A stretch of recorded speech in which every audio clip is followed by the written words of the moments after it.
Much ahab to the tribe. All praises to the Creator, Hawa.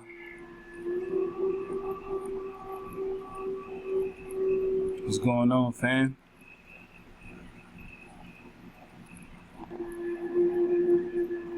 Hope everybody's living well. I hope everybody's charged up. I hope you're happy. Happy to be a child of the Most High. Right? Child of the Most High, of the Creator. What's going on, fam? I just hope everybody's doing well. I hope you're able to build magnificently. And you know, your vibration is top notch.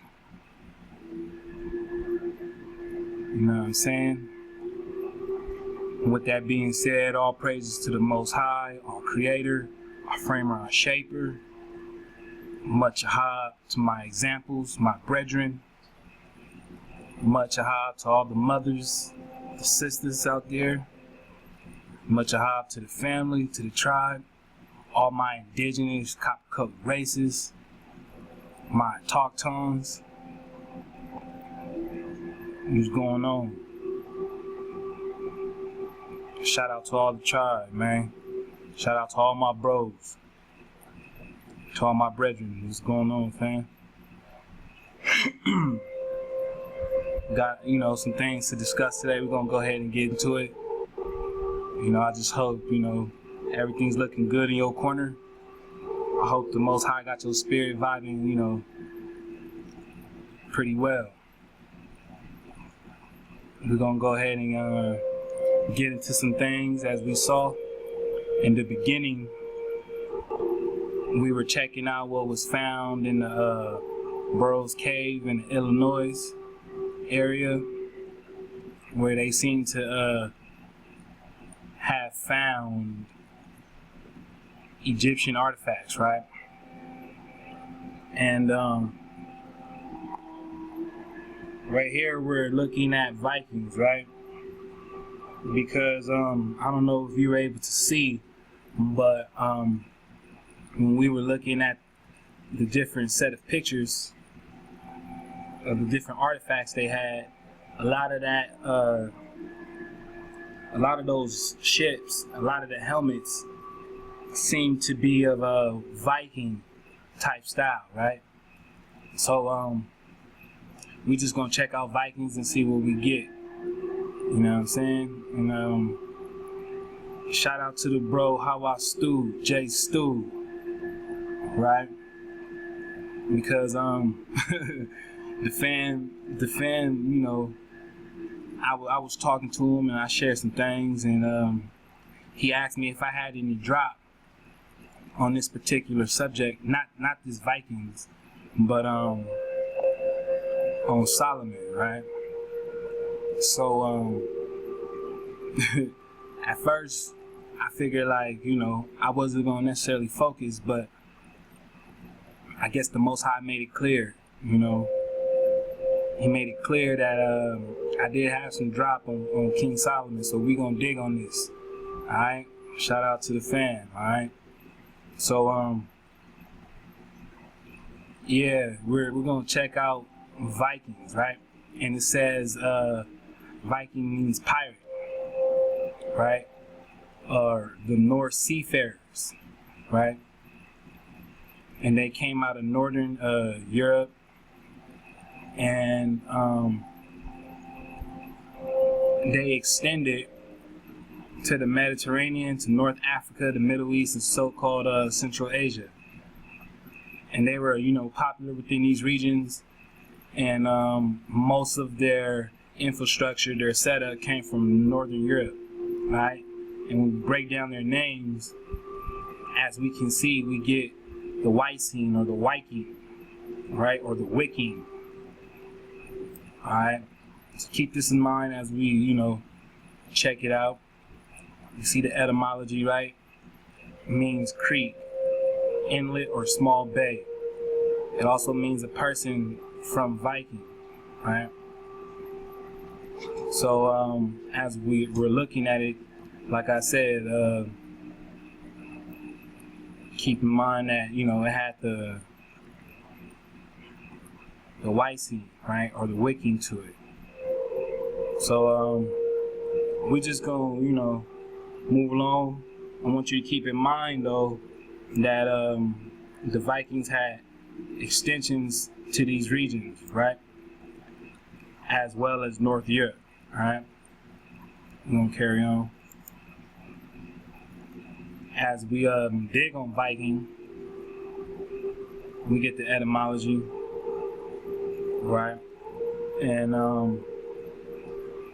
it says it's the name by which the pirates were at first distinguished, right, by the name Viking, right, which perhaps originally meant kings of the bays. It was in the bays that they ambushed to dart upon passing voyagers, right. It says that it means freebooter, sea rover, pirate, Viking, right? One who came from the fjords, right?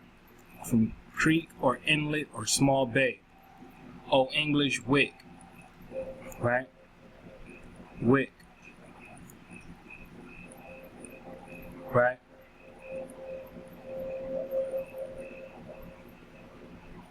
And then it says to see villa. And it says that the word derives from wick, which they say means a village or camp. Wick, all right?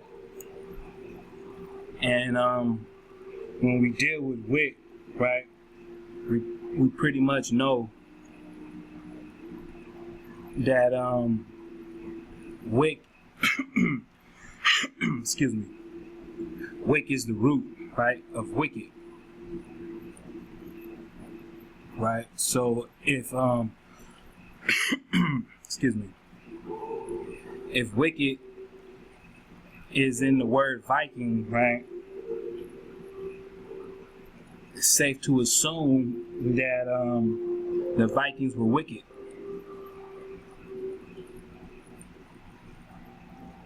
Right? It's attached to their name. And we can see that dealing with our knowledge of wick, right? We know wick is to what? To twist, right? So when we're looking at twist, right, it means to spin, right? To twist, to spin, to mix, right?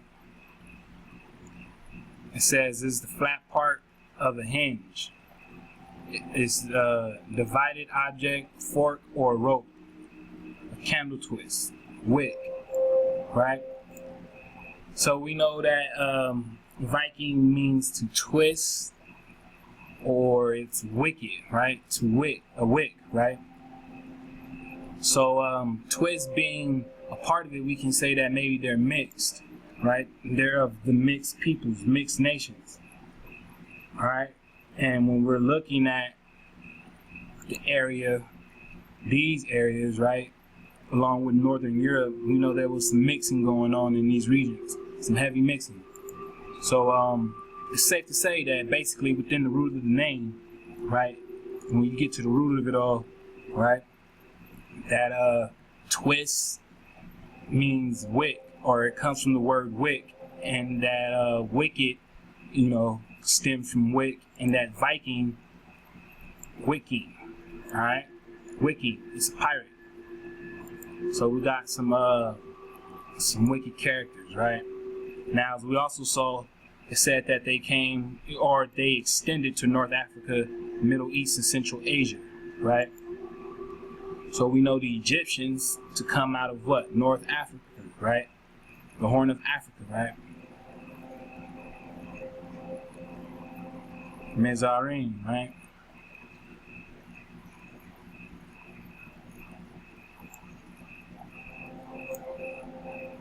Right? Canaanites, right? So the Egyptians had dealings or some kind of setup with the Vikings, or maybe had some trades. Basically, the Vikings was in this region. All right, and as we'll see as we continue to develop on the other presentations in the other series, especially dealing with these Canaanites, we'll see how the Egyptians really had something to do with that, right? So I wanted to show you guys these Egyptian ships. Right, now take a look at the structure, and you guys can go to Google, throw this in the images, right? But take a look at all these different ones. Take this one right here, for example, right? And you see the shape right here in the front, right? With the sail. Now these are supposedly renderings or examples of ancient Egyptian ships, right? Of what they used to sail and so forth, right? Check this out, right? See the shape, all right?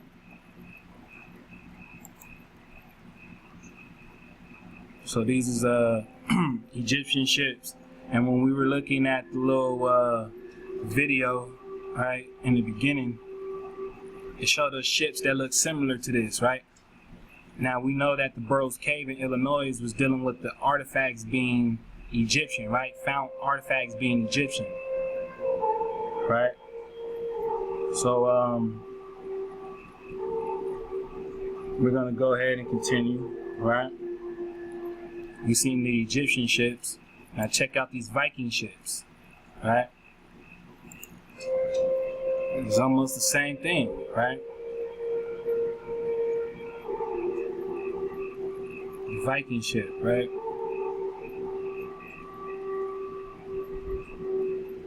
Now keep in mind, it said that these two nations or civilizations, types of peoples interacted with each other.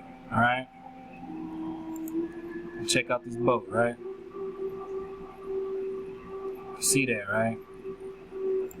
And it looks similar to these Egyptian boats, right? Check out that, right?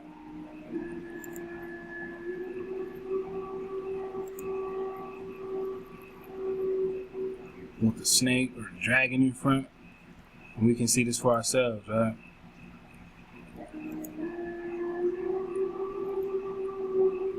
Check this one. All right. So yeah, we can see that there's similarities there. All right.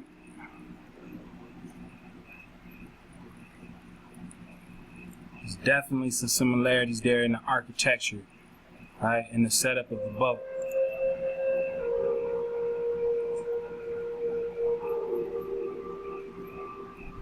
All right.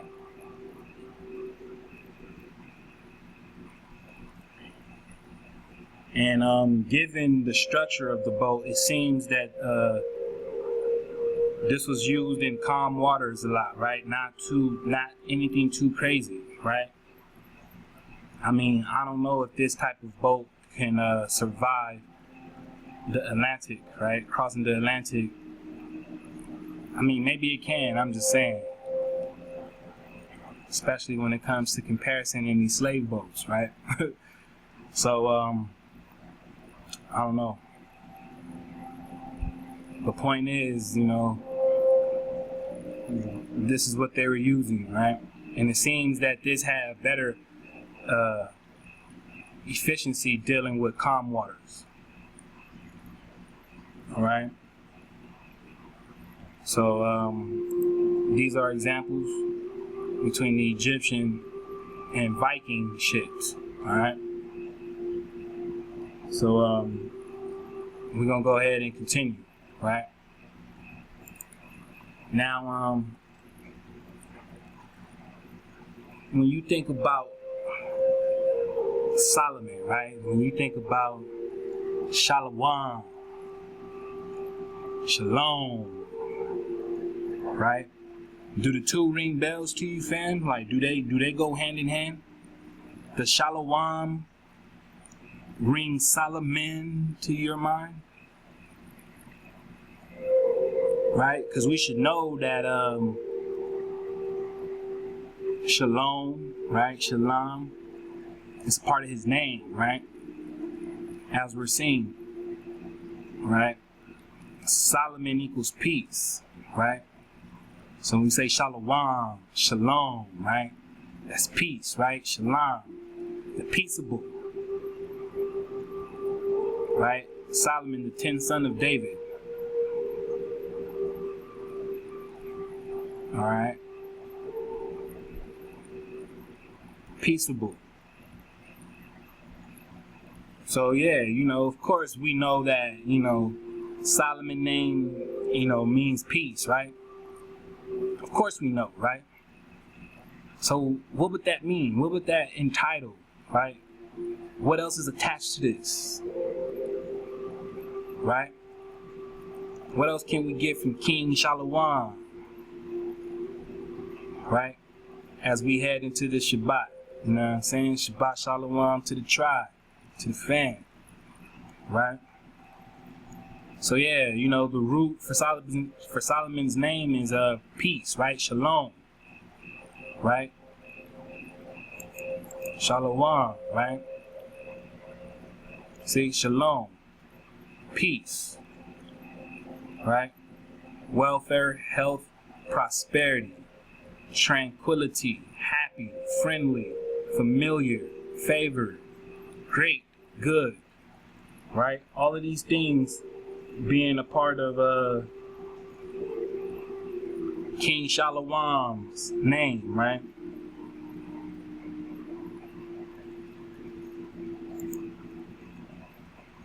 A manifestation of peace, right? Shalom.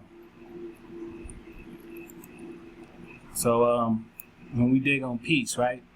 It says freedom from civil disorder. Peace is reconciliation, silence, permission, compact, agreement, treaty of peace, tranquility, absence of war. To covenant or agree, right? To covenant or agree, sorry. The notion of a binding together. Right? It also means happiness, right? We touched on that. And then the etymology takes us back to what? The Hebrew word for shalom, which is who? Solomon. Saluman, right? So we're just talking about peace, right? And being peaceful. Right? Reconciliation.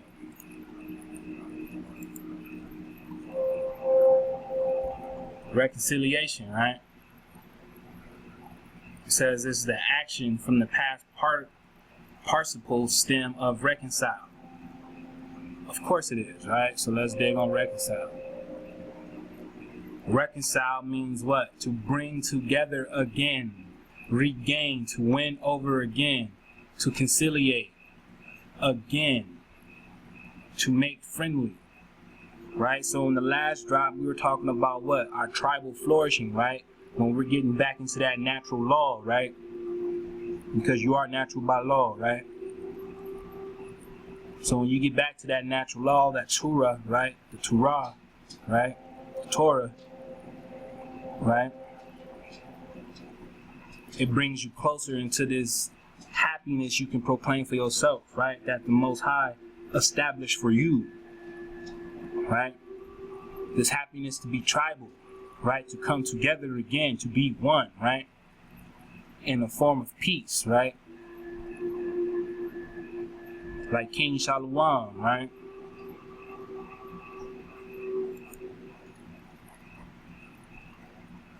Conciliate, to bring together, unite in feelings, to make friendly, from counsel, right?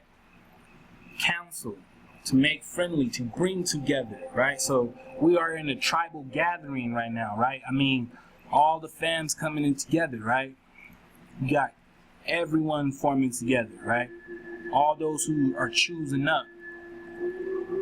Shout out to everybody in the comments, you know what I mean? Giving that aha, right? Just showing nothing but love, right?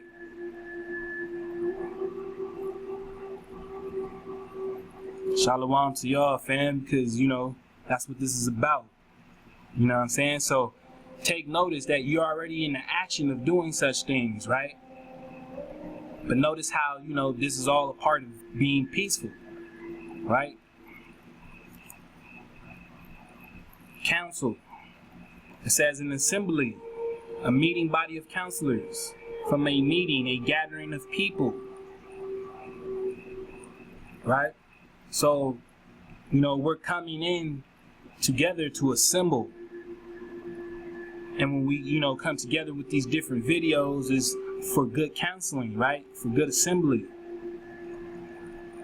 And we're meeting one another, right? And we're coming together as one, right? To form this tribe, right? Tribes of Israel, right? So, as we see, fam, you know, dealing with council and assembly, right? To conciliate, when we reconcile, when we come together, right? We're just being peaceful, right? And we're just talking King Shalom. Right? Peace and power, right? Peace and power. Shout out to the fam, right? So, we're gonna keep it going. Solomon, right? Now, Solomon was known as the builder of the first temples, right? And I hear a lot of the tribe refer to him as, you know, the master builder, right? Everyone knows, you know, when you're dealing with our scriptures, right? Our written text from our ancestors, Solomon was out here building, right?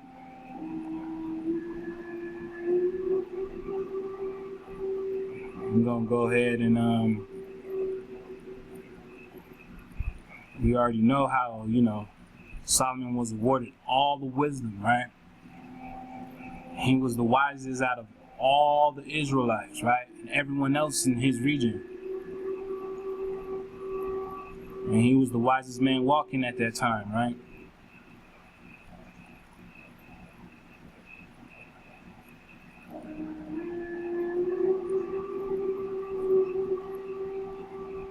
Alright.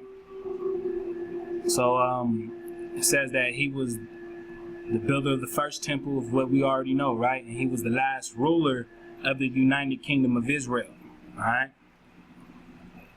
So, we got, you know, we know about Solomon, right? Or do we? So, yeah, you know, I'm not going to really pick too much off this wiki. I just wanted to, you know, have it so we can see it for ourselves, right? And we're going to go ahead and carry along, right? Now, this is a Cedar, right? And digging on Cedar, we see that it was associated with both Joshua and Solomon, right? Hawashua, right? And Solomon, right? King Shalom, right? And this city was known as a major fortified Canaanite city-state. All right? It was a fortified Canaanite city-state, a major one. All right? And it was also an ancient coastal trade route that linked Egypt to Syria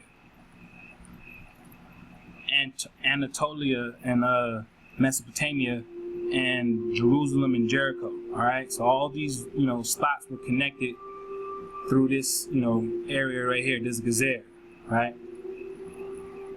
And in this Cedar, it says that it was also one of the Levitical cities, right?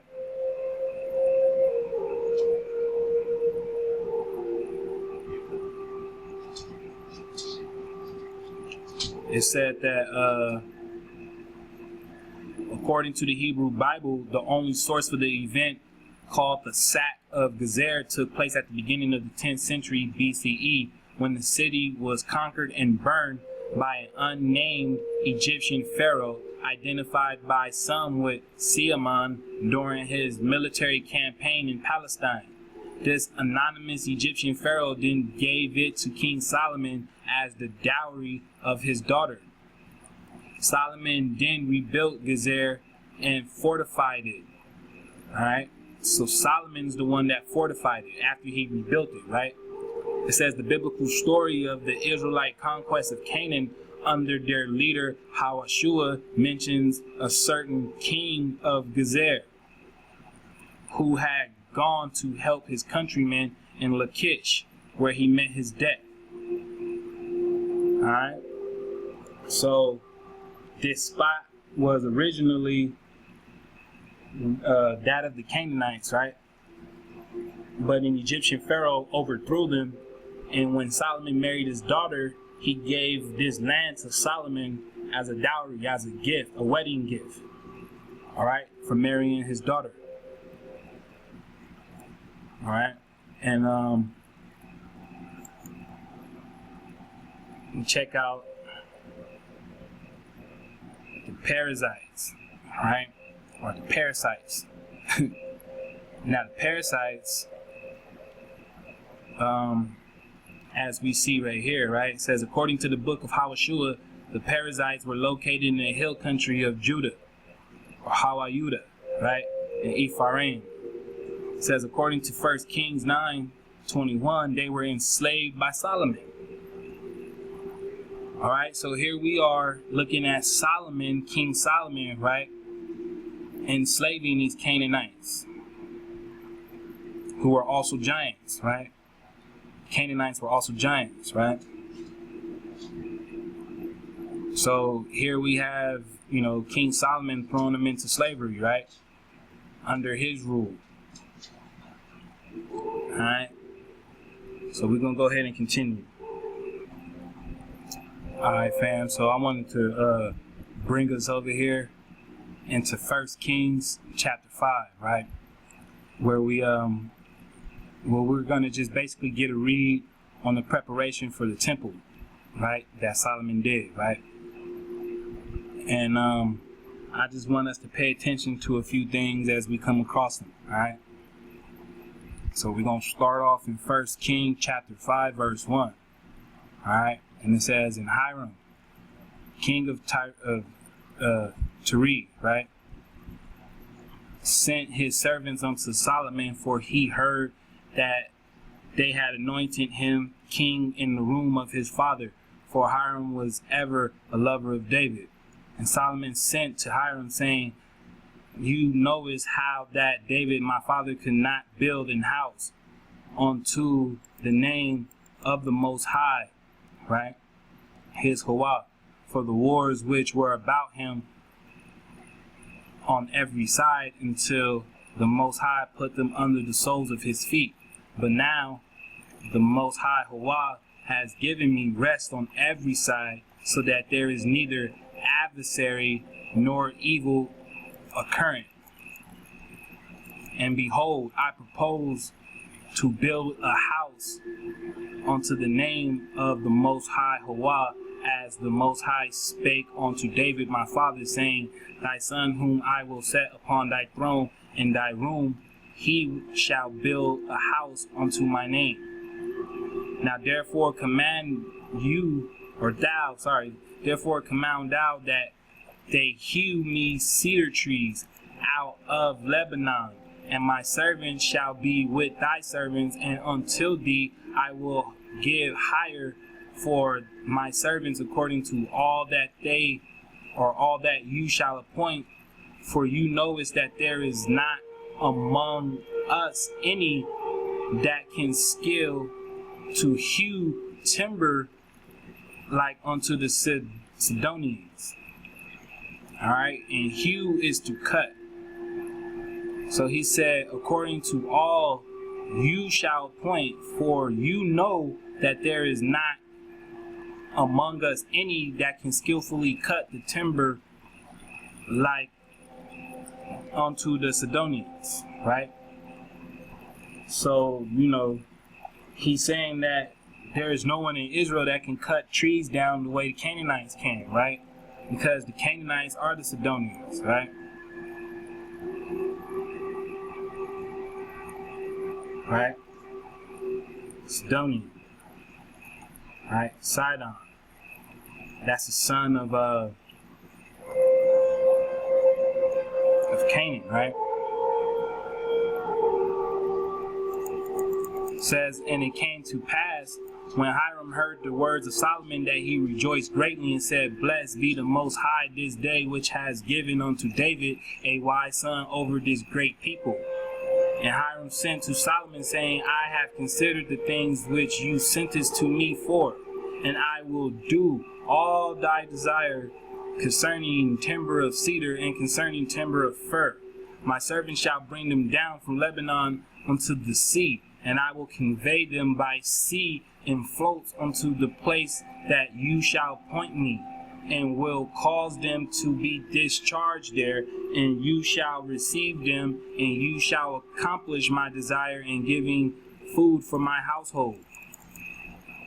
So Hiram gave Solomon cedar trees and fir trees according to all his desire. And Solomon gave Hiram 20,000 measures of wheat for food to his household, and 20 measures of pure oil. Thus gave Solomon to Hiram year by year. And the Most High gave Solomon wisdom as he promised him. And there was peace between Hiram and Solomon, and they two made a league together. King Solomon, King Shalom, raised the levy out of all of Israel. And the levy was 30,000 men, and he sent them to Lebanon, 10,000 a month, by courses a month. They were in Lebanon in 2 months at home, and Adoniram was over the levy. And Solomon had 70,000 that bare burdens, and 80,000 hewers in the mountains, beside the chief of Solomon's officers, which were over the work, 3,300, which ruled over the people that brought in the work. And the king commanded, and they brought great stones, costly stones, and huge stones to lay the foundation of the house. And Solomon's builders and Hiram's builders did hew them, and the stone squarers, so they prepared timber and stones to build the houses. Alright. So that was the foundation of the temple, or the houses that, King Shalom set out to build, right? Because he had a league, right? A peace treaty going on with the king of Tyre, right?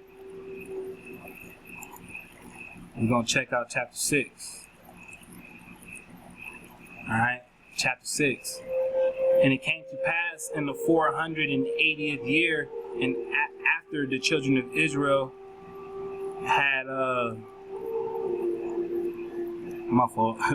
it says, after the children of Israel were come out of the land of Egypt, and in the 4th year of King Shalom's reign over Israel, in the month of Ziph, right, which is the 2nd month, that he began to build the house of the Most High. And the house which King Shalom built for the Most High, the length thereof was 80 cubits, and the breadth thereof 20 cubits, and the height thereof 30 cubits. And the porch before the temple of the house 20 cubits was the length thereof according to the breadth of the house, and 10 cubits, which was the breadth thereof before the house, right? And for the house he made windows of narrow lights, and against the wall of the house he built chambers round about, against the walls of the house round about, both of the temple and of the oracle. And he made chambers round about. The nethermost chamber was 5 cubits broad, and the middle was 6 cubits broad, and the third was 7 cubits broad, for without in the wall of the house he made narrow rest round about, that the beam should not be fastened in the walls of the house. And the house, when it was in building, was built of stone made ready before it was brought thither, so that there was neither hammer nor axe nor any tool of iron heard in the house while it was in building. Says the door for the middle chamber was in the right side of the house, and they went up with the winding stairs into the middle chamber, and out of the middle into the third. So he built the house and finished it, and covered the house with beams and boards of cedar. Then he built the chambers against all the house 5 cubits high, and they rested on the house with timber of cedar. And the word of the Most High came to King Shallum, saying, concerning this house which thou art in building, if thou wilt walk in my statutes and execute my judgments and keep all my commandments to walk in them, then I will perform my word with thee, which I spake unto David thy father. And I will dwell among the children of Israel, and will not forsake my people Israel. So Shallum built the house and finished it. And he built the walls of the house within, and the boards of cedar, both the floor of the house and the walls of the ceiling. And he covered them on the inside with wood, and covered the floor of the house with planks of fir. And he built 20 cubits on the sides of the house, both the floor and the walls with boards of cedar. And he even built them for it within, even for the oracle, even for the most holy place. And the house that is the temple before it was 40 cubits long. It says, and the cedar of the house within was carved with knobs and open flowers. All was cedar, there was no stone seam. And the oracle he prepared in the house within, to set there the ark of the covenant of the Most High. And the oracle in the forepart was 20 cubits in length, and 20 cubits in breadth, and 20 cubits in the height thereof. And he overlaid it with pure gold, and so covered the altar which was of cedar. And so Solomon overlaid the house within with pure gold, and he made a partition by the chains of gold before the oracle, and he overlaid it with gold. And the house he overlaid with gold until he had finished all the house also. The whole altar that was by the oracle he overlaid with gold. And within the oracle he made 2 cherubims of olive tree, each 10 cubits high. And 5 cubits was the one wing of the cherub, and 5 cubits the other wing of the cherub, from the othermost part of the wing unto the othermost part of the other were 10 cubits. And the other cherub was 10 cubits. Both the cherubims were one measure and one size.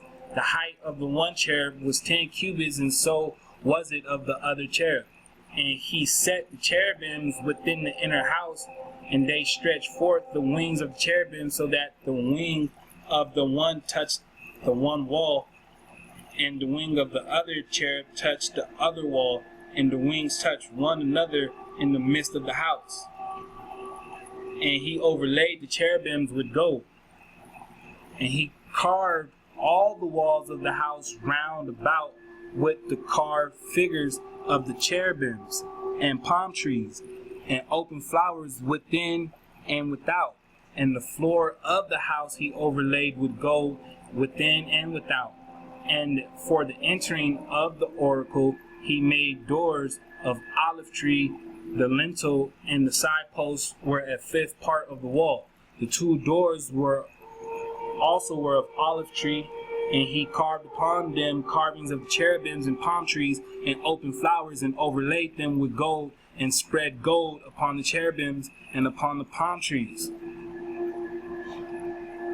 So also made he for the door of the temple post of olive tree, a 4th part of the wall.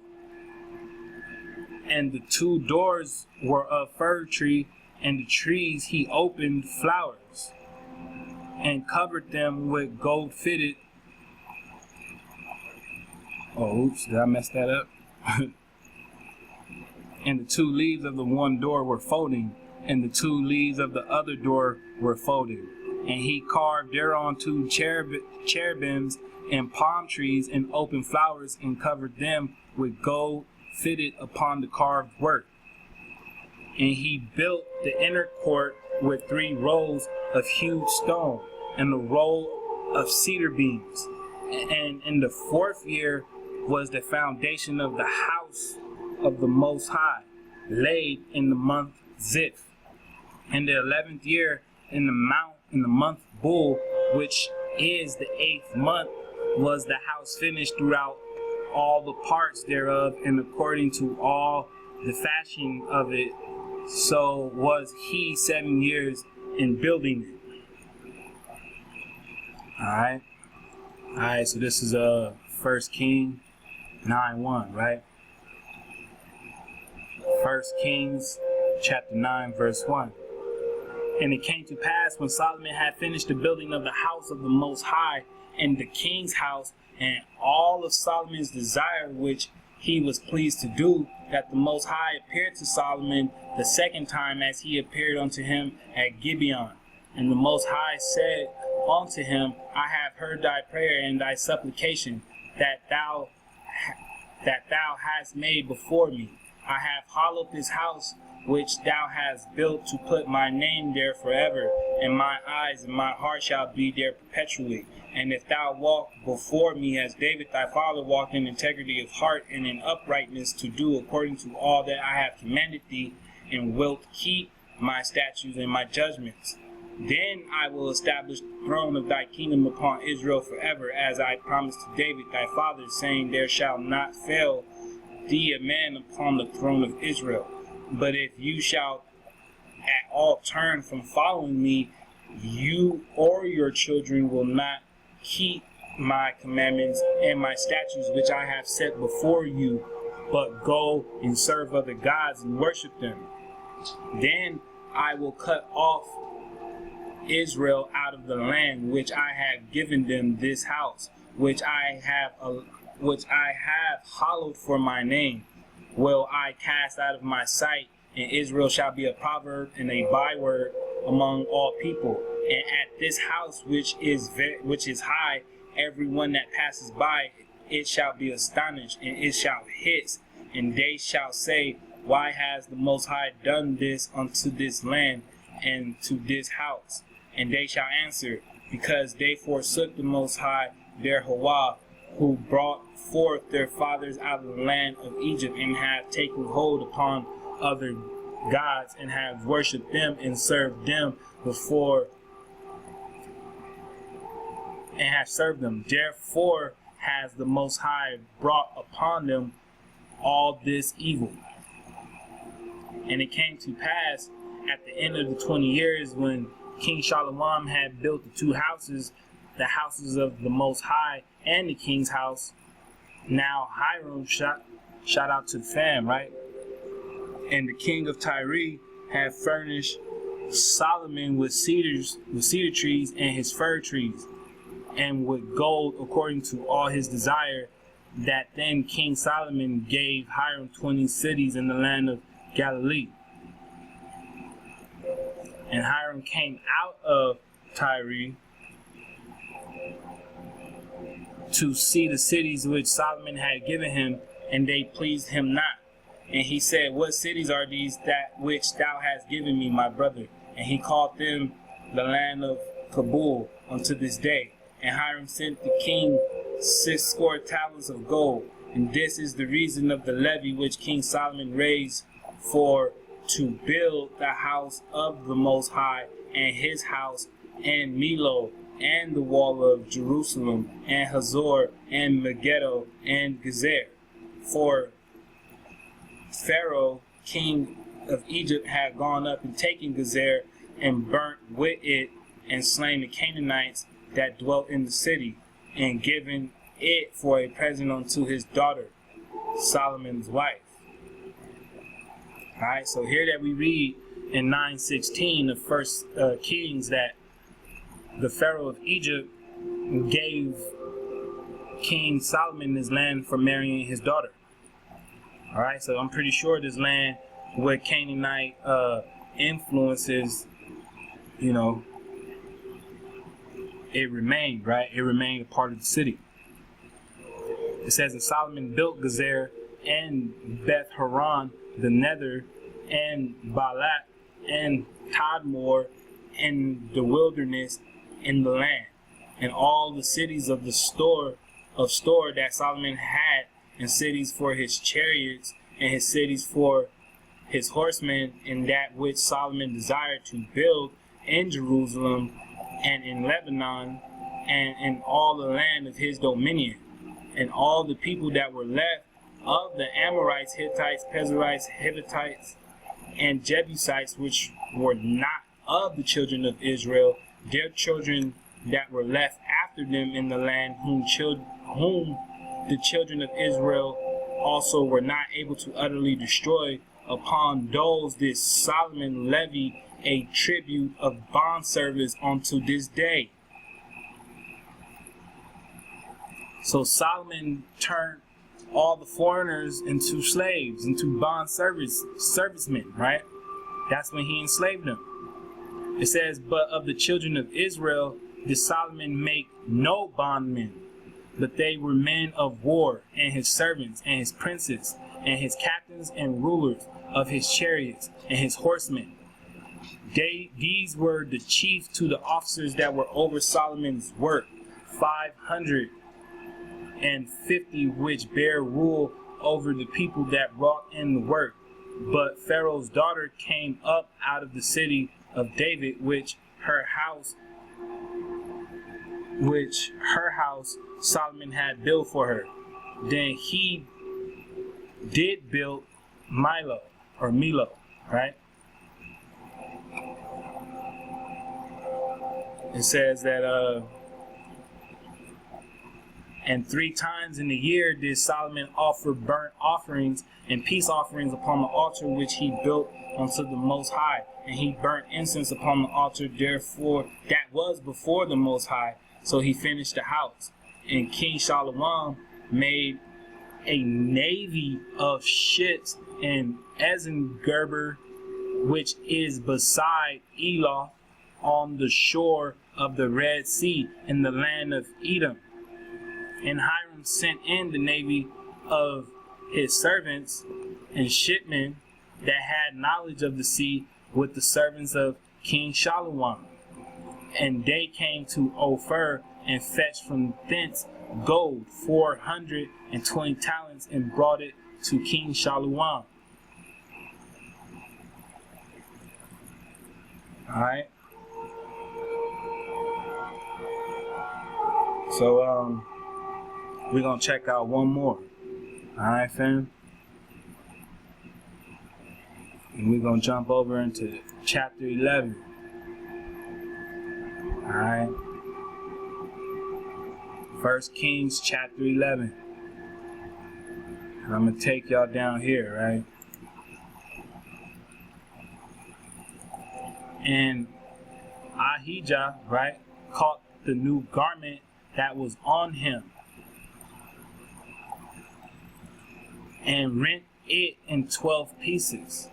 And he said to Jeroboam, take thee 10 pieces, for thus saith the Most High Yahweh of Israel, behold, I will rend the kingdom out of the hand of Shalom, and I will give 10 tribes to thee.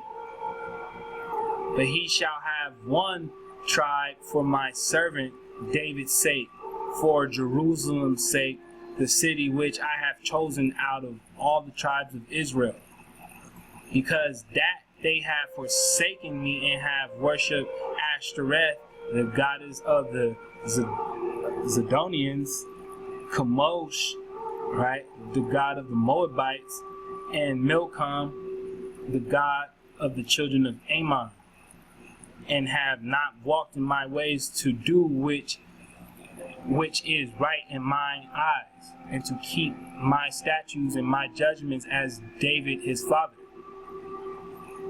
Howbeit I will not take the whole kingdom out of his hand, but I will make him prince all the days of his life for David my servant's sake, whom I chose, because he kept my commandments and statutes.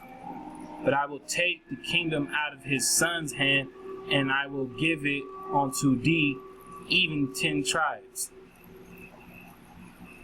Alright? So, King Solomon slipped up, right, and lost his grip, right? And because King Solomon lost his grip, the Most High gave him a warning. He gave him a heads up. He told him, if you, being King Shalom, King of Peace, slip and turn away from me, the whole nation will fall, and they shall split apart.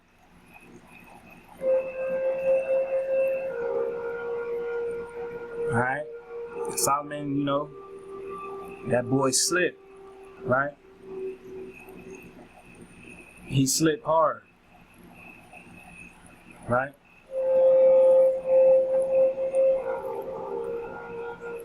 So, him slipping hard did what? It brought us all into the situation that we're in now, right?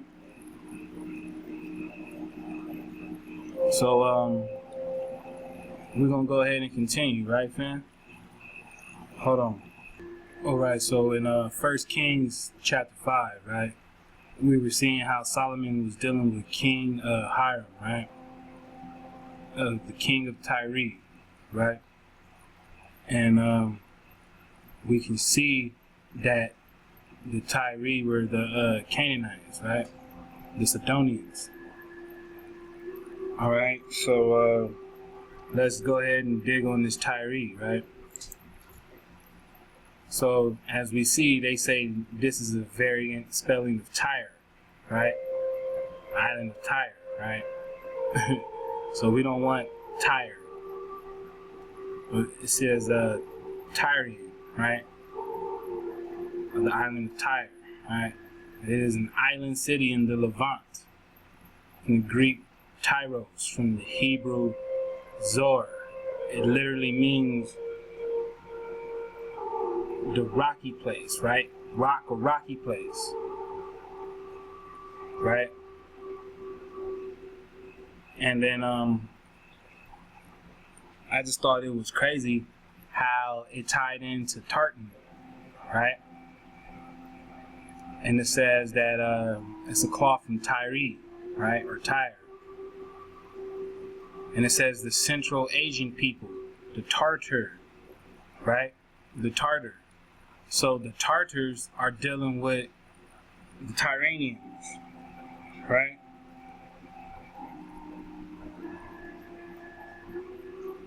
The Tartars are the Tyranians.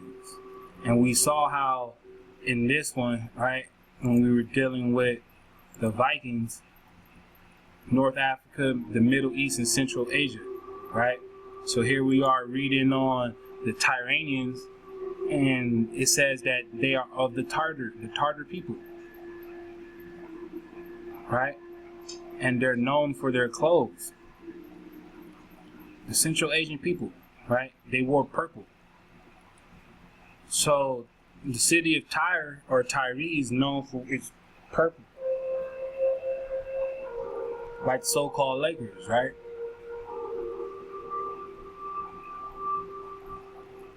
So they're walking around in this Phoenician purple, right? And this Tyranian leads back to Tartar, right? The Tartars. And we know who the Tartars are, right? Let's see. Right? The Tartars are who? Genghis Khan, the Mongols, right? The Mongols. So these are your Canaanites, right? The Tartars, right?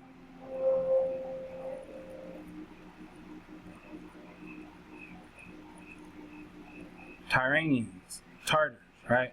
Tyranians, Tartars. Alright? Here we have the word altar, right?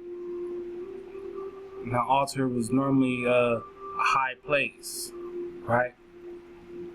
Somewhere up high where they offered up sacrifices, according to this word, right? And attached to it is the mensa or the mesa, right? Which is a flat strip of, tree, right? Or land, right? Tabletop. So it has to be flat, right? And the high altar, right? So when we're over here dealing with Tyre or Tyre, right? It's saying that it's in Lebanon. It says Tyre is an ancient Phoenician city in the legendary place of Iroquois, right? So Europe comes from this region, right? The goddess. Alright, so this is Canaanite hijack all over the place, right? And all I'm trying to get you to see is how Tyre is connected to Lebanon, right? And the Canaanites.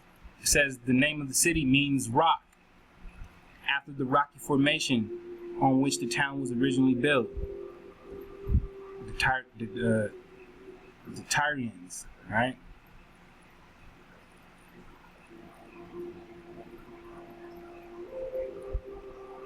So yeah, fam, I just thought that was a trip, right? We go ahead and continue to dig on. And see, we got Tyre or Tyrus, rock, right? So it's a Phoenician city, all right? It's a Phoenician city and it means rock, right? Rock. Rock.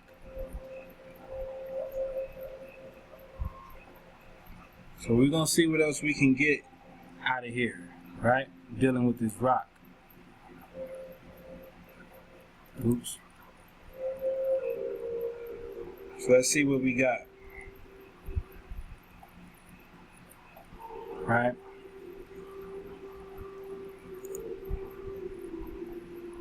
Second Chronicles.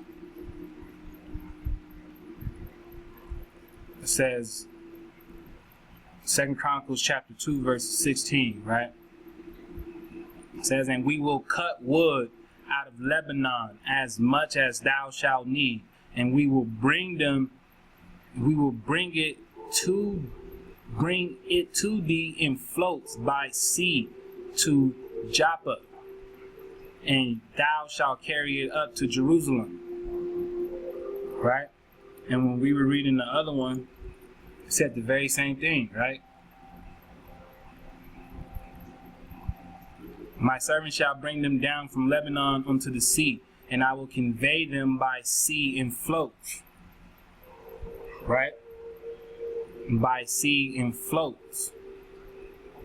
So he was going to chop down the wood, the trees that King Solomon needed, and he was going to send it down by the sea or the river, right?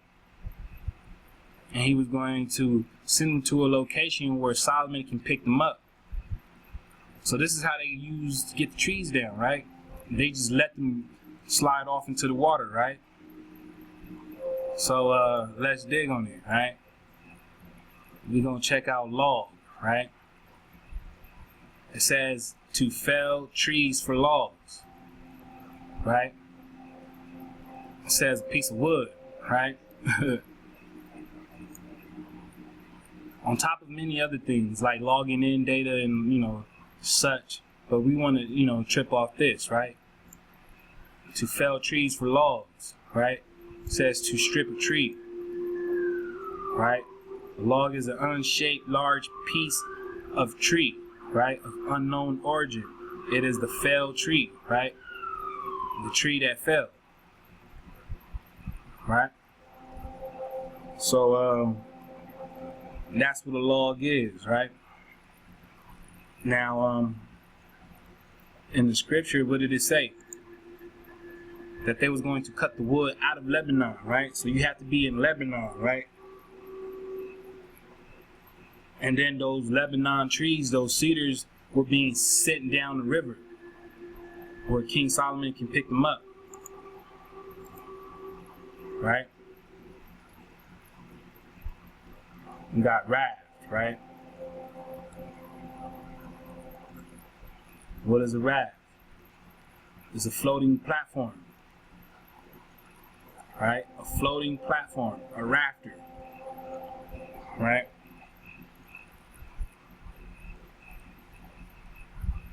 So the scripture said that they were going to float them. Right? Float them.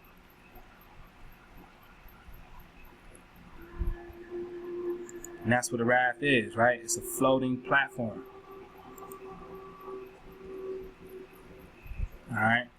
And here we have a complex, right? Complex is used to encircle or to embrace, right? Hold fast, master, or comprehend with together, right? So here again you have the twine, the entwine, the weave, and the braid, right? To twist. So you see how this is all caught up, right? Complex is dealing with the twist, right?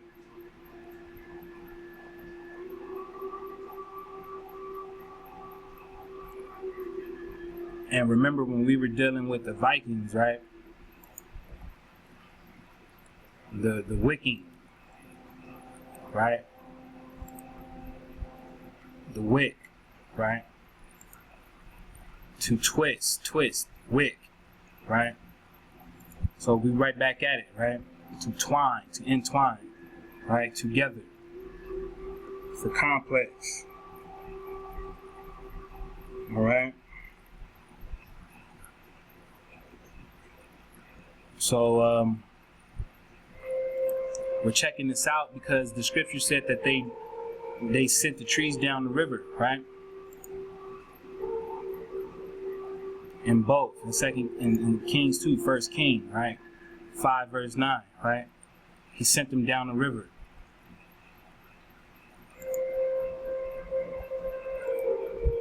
Right?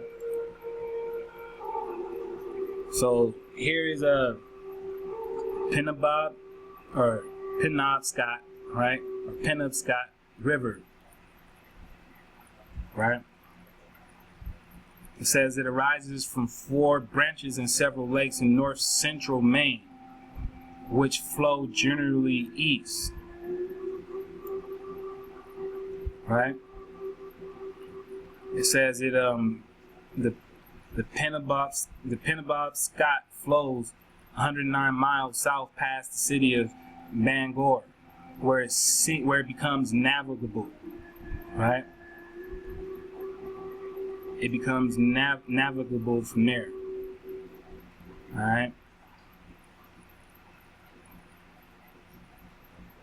And it says there was an early trade corridor to the interior Maine from the Atlantic coast. Ocean ships could navigate to Bangor. All right.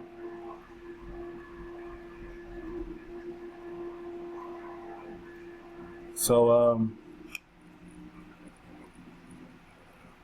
let's see what we can get out of this, right?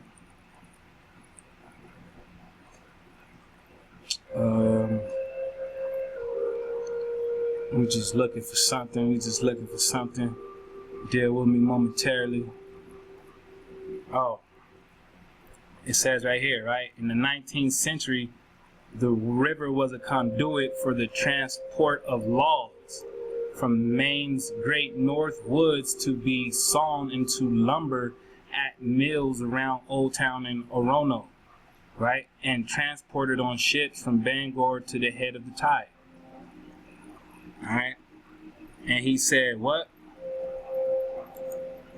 He says, and we will cut the wood out of Lebanon, as so much as thou shalt need, and we will bring it to thee in floats by the sea, right? And here we're reading that they did this with the logs, right?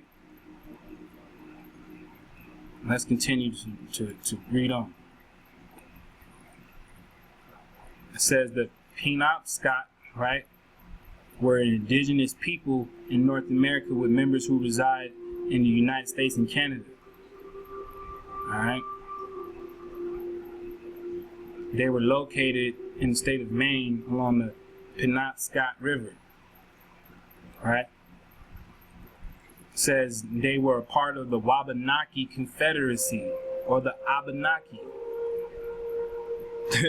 Abenaki, right? What does that shit sound like? What does that sound like to you? Right? It says that the word Penobscot originates from a mispronunciation of their name for themselves, which is this word, right? The Penobscot. The word means rocky part or descending ledges. This is what the word means, right? The word means rocky part, right? But isn't this the same word for Tyre? Right? Where was it?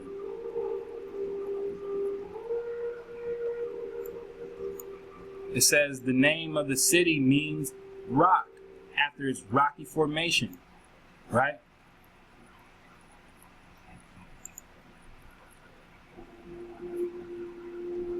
Hold on, fam. All right, so we can see that the name means rocky part, right?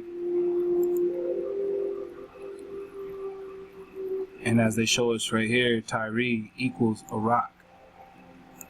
And it's still a Phoenician city, right?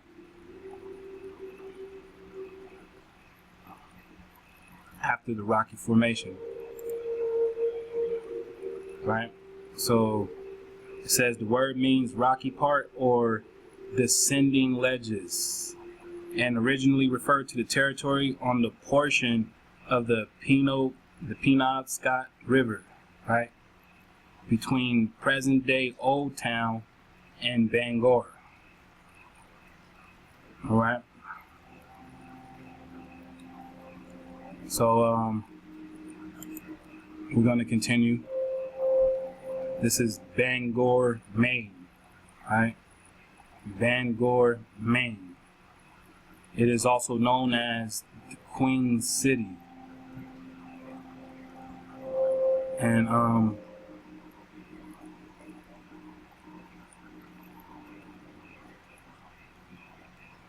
it says that the Penobscot have inhabited the area around present-day Bangor for at least 11,000 years and still occupy the tribal land on the nearby Penobscot Indian Island Reservation. All right.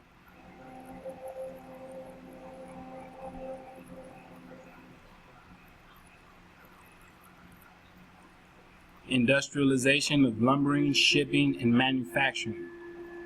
Right? It says the Penobscot River, Maine, Maine Northwoods drainage basin above Bangor was unattractive to settlement for farming, but well suited for lumbering. Winter snow allowed logs to be dragged from the woods by horse teams, carried to the Penobscot or its tributaries. Log driving in the snowmelt brought them to waterfall-powered sawmills upriver from Bangor. All right, so it says the sawn lumber was then shipped from the city's docks. Bangor being at the head of tide between rapids and the ocean, 2 points anywhere in the world. It says shipbuilding was also developed. All right, so we read here in the text, right, that they let the wood of Lebanon float by sea, right? They let the wood of Lebanon float by sea, right? It says, my servant shall bring them down from Lebanon unto the sea, and I will convey them by sea in floats unto the place that thou shalt appoint me, and will cause them to be discharged there, and thou shalt receive them, and thou shalt accomplish my desire in giving food for my household. All right, so he was going to give him these trees of Lebanon, and in return, King Solomon was to give him food. Right? And let's see if we can snap this one. Let me see, we got this one.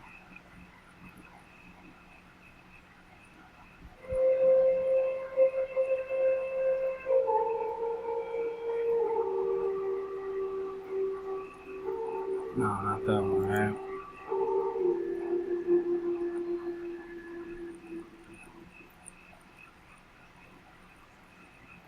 Right here, right? It says, and King Solomon made a navy of ships in Ezion-Geber, right? Ezion-Geber, right? And it said right here, this is what they did, right? Shipbuilding. All right. So right here in this very region, right, we have the same thing that we read, right, in the scripts, right, telling us how this is a rocky part, right, which Tyre is, right, and that these is where the logs are sent, right? The logs are sent here. So they traveled down this body of water, and according to the scripture, it was sent all the way to Jerusalem, right? It says that he will bring them into it says he will cut the wood out of Lebanon, right, and bring them into the floats by sea to Joppa, and you shall carry it up into Jerusalem. All right, so digging on this right here, it would seem that this is Tyre, right? This would be the land of Tyre, right? Right here, the place of what? The rock part, right? The rocky part, right? And that's what we've been digging on. And they even built all the ships, right? And the log driving, right? You see the water right here? So see, they sent these logs off into the river, and that's how they got the logs into, you know, that other specific area, right? With timber rafts, right? Rafts of wood. So that's why we looked it up, right? When we was digging on it the first time around. All right. And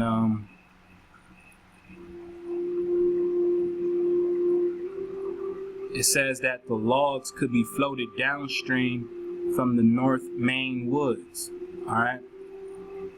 And in the scripts, it said that he would cut the wood out of Lebanon. All right. Lebanon. North Maine woods, right? So let's dig. We're looking at North Maine woods, and what does it tell us? It says the North Maine woods is the northern geographic area of the state of Maine in the United States. The thinly populated region is overseen by a combination of private individuals and private industrial owners in state government agencies, and is divided into 155 unincorporated townships within the North Maine Woods Management Area.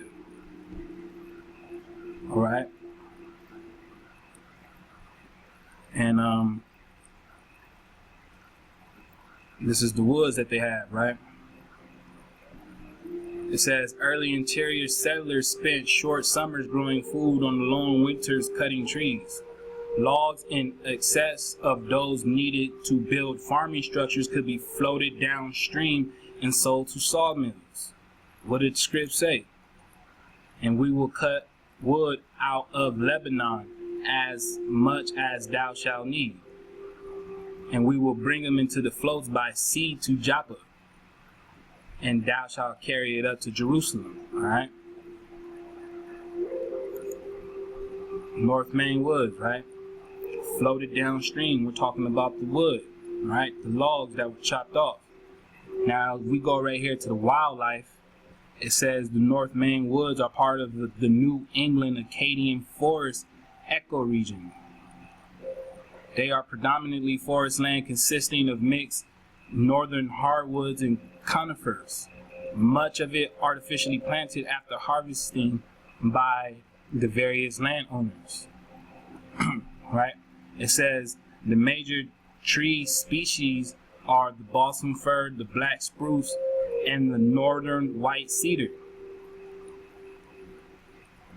Right? Shout out to the bro Teach, right? He just banged on y'all with this northern white cedar, right? So we see how this is all connecting, because it's that white cedar that connects us back to Lebanon, right? And we already in the Maine woods, right? In the North Maine woods, right? And it said right here, out the woods of Lebanon. Alright, so we can see it for ourselves, right? That one of the three major trees growing is out of the North Maine woods, and one of the three is the northern white cedar, right? And we know what the white cedar is, right? The white cedar, okay? Just so you got that situated. So go and get the bro Teaches, latest drop, right? He's going over that. We continue on, right? And we get what? We get timber. And timber is what? A building structure, right? It says timber, building structure, building material, trees suitable for building, trees or woods in general. All right, building, wooden, dwelling room, right? It means house, right? Dem meaning house, household, right? To build. So timber means to build, right? We're talking about wood and building, right? The building of usage of wood. Now, like I said, when we started this, I always hear the tribe mentioning that King Solomon was the master builder, right? So him being a master builder, let's check out the word, right? And what do we have? Build, style of construction, right? It was its meaning is the physical construction and fitness of a person, right? Right here in the verb action, right? We have to construct a house. Build is of a house, right? House, to dwell. Build, right? To be, exist, to grow. Hawa, right? Isn't that what we're doing? We build every single time, right? Every single time one of these presentations get kicked out, right? It's us in building, right? In building formation, right? We are building.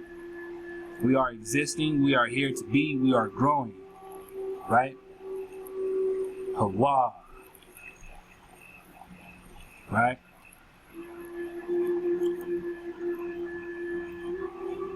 And here we have mound, right? It says to enclose with a fence, to enclose with an embankment, right? Hedge, fence, also embankment, dam, right? Now we just saw how, that word, was it right here?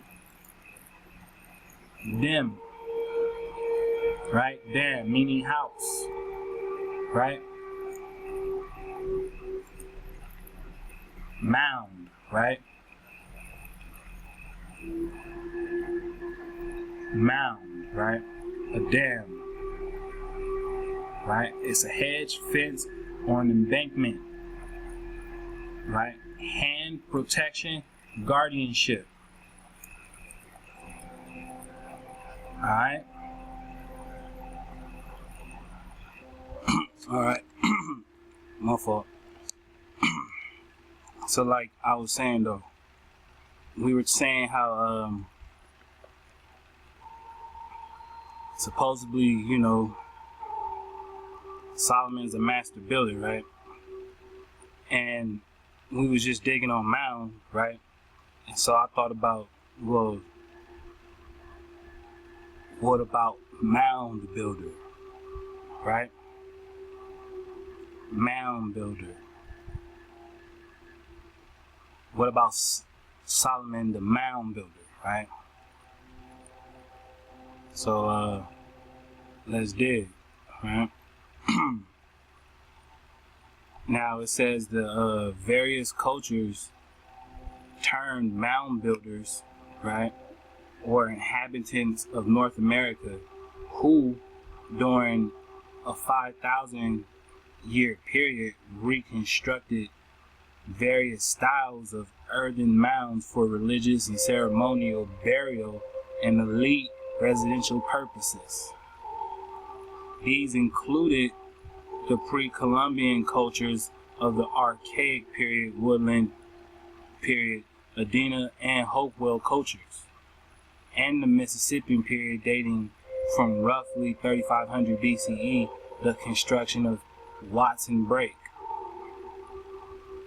Alright, it says to the 16th century, and living in regions of the Great Lakes, the Ohio River Valley, and the Mississippi River Valley and its tributary waters. Alright, so these mounds were used as altars, right? And the chiefs, right? The tribal groups and the chieftains, right? It says they built mounds, right, as an expression of their cultures. Alright, it says the namesake cultural trait of the mound builders was the building of mounds and other earthworks. These burial and ceremonial structures were typically flat-top pyramids or platform mounds, flat-top or rounded cones, elongated ridges, and sometimes a variety of other forms. They were generally built as a complex village, as a part of complex villages. Alright, the early earthworks built in Louisiana are the only ones known to be built by a hunter-gatherer culture. Alright. It says the best known flat top pyramidal structure, which at more than 100 feet tall is the largest pre-Columbian earthwork north of Mexico, is Monk's Mound at Cahokia in present-day Collinsville, Illinois. All right. So when we was, you know, touching on the scripts, right, and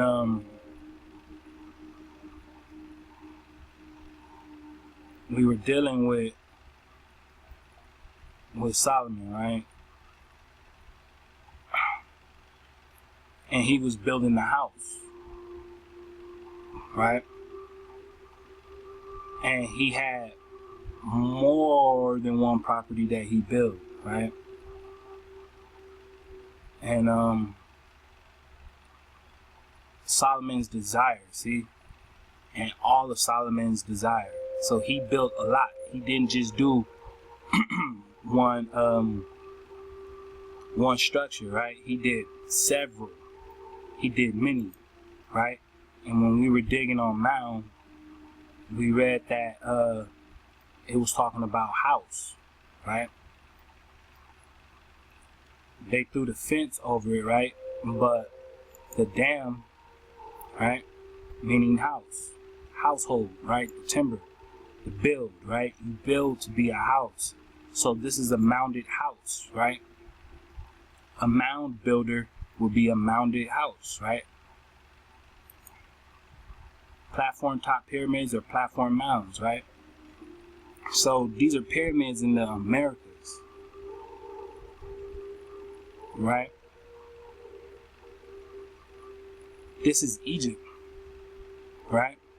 Or the works similarly, right? I mean, even when we go back to the scripts, right? When we go back to the scripts, right? And we read how verse 16 says, "For Pharaoh, king of Egypt, had gone up and taken the Zer and burnt it with fire and slain the Canaanites that dwelt in the city and given it for a present unto his daughter Solomon's wife." Right? So Solomon had a wife, right, who was an Egyptian. And Solomon had many wives. Right? So these structures, what I'm saying is I think Solomon, the mound builder, did all of these, right? I mean, not all of them, but the more recent ones. Because as we can see, right, the oldest of them being at Watson's Break, right? It says Watson Break is considered the oldest mound complex of North America. It is older than the Egyptian pyramids and the England Stonehenge. It's older than both of those, right? So this has to be what? Egypt, right? Because the Pharaoh, as we read, right, had the capability of just snatching the towns up. And if he was giving a city away to his daughter for the marriage that she had with King Shalom, right? All right, and my fam was telling me that Louisiana has some spots to it, right? Some things to it, right? So yeah, when we're looking at this ancient spot, right, this sounds a lot like the real Egypt when you're dealing with the indigenous way, right? The indigenous truth. All right. So I was thinking Solomon, the mound builder, King Shalom, right? And you know, as you'll see in 1 Kings chapter 7 and 8, right? When you go and dig on it, you know, when you catch those two, you'll know that copper was used very strongly, right? During his building of these structures, he used a lot of copper, right? That's what Solomon was doing. He was digging on the copper, all right? Because he used the copper in the temples along with gold and other minerals, right? The copper was, you know, he used a lot of it. And here in North America, as we can see, there were indigenous civilization called the Old Copper Complex, right? And the society is known to have been heavily involved in the utilization of copper for weaponry and tools. The evidence of smelting or alloying that has been found is subject to some dispute, and a common assumption by archaeologists is that the objects were cold worked into shape artifacts. Artifacts from some of these sites have been dated from 4000 to 1000 BCE, making them some of the oldest chalcodic sites in the entire world. Alright? So, the copper color races, right, were known for utilizing copper, which is you, fam, so-called Negro, right? The original Aboriginal American, the American, right? The Amaracan, that's you. Hebrew, right? It says the Western Great Lakes. The old copper complex of the Western Great Lakes is best known of these. The Great Lakes natives of the archaic tradition located 99% pure copper in the area of Lake Superior, both in veins and nuggets in gravel beds. Alright, so, you know, when we can see here in other locations, right, they have this, the Appalachian Mountains, right, copper mines in the Appalachian Mountains and the Great Lakes, as we read, the Mississippian copper plates, right, and so on and so on. So we were known for utilizing copper, right, fam? And we traded with copper goods, right? It says metallurgy in pre-Columbian America, right?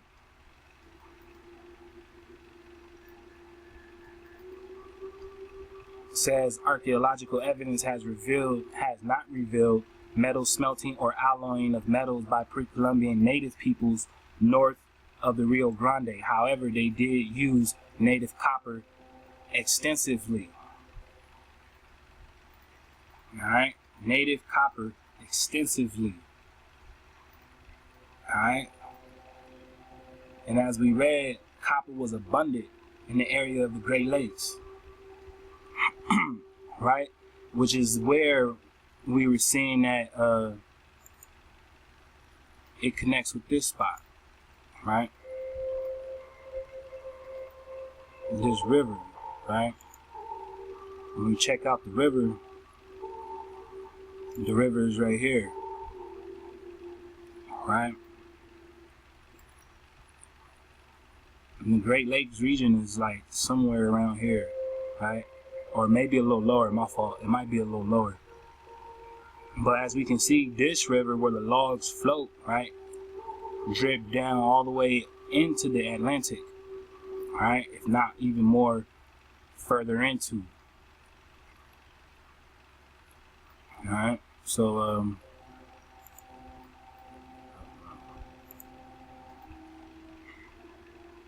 this is the old copper complex, right, in North America.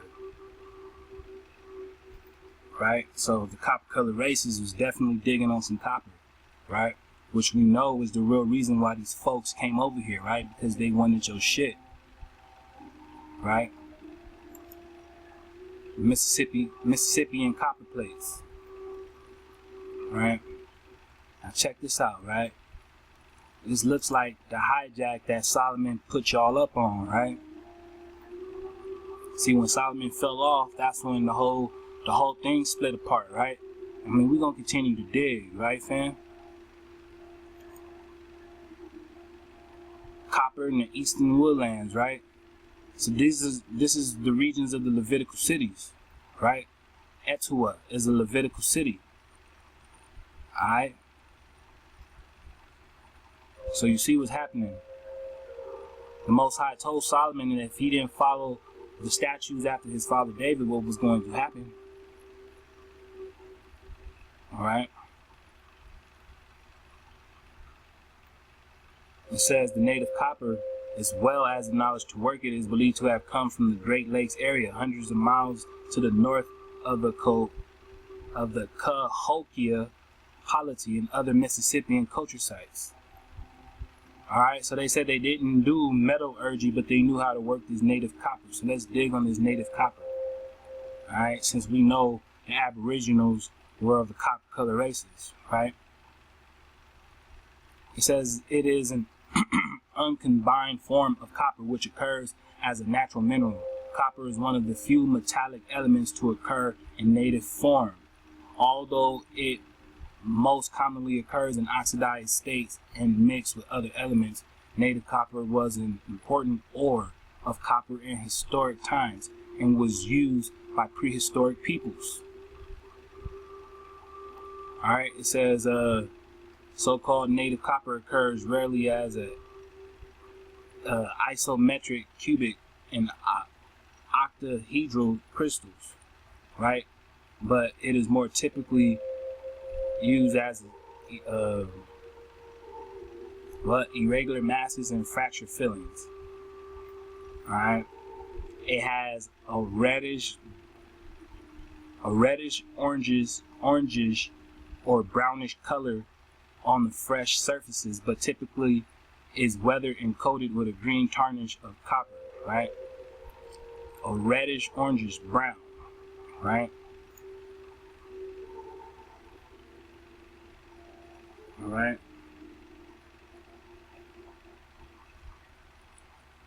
Reddish orangish brown, right?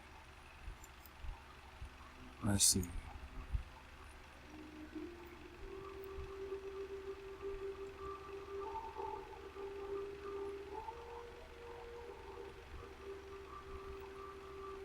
Red,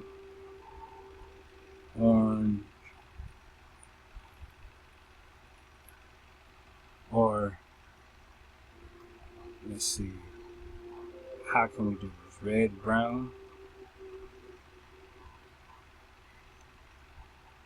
skin.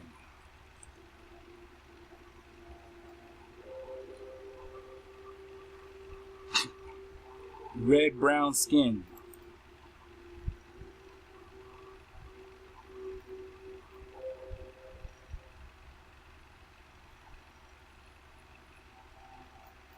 Alright. And what did this say? Right? So, yeah, right, fam? You see what pops up, right? I see what pops up. Reddish brown, red brown skin, right? So that's you, copper color races.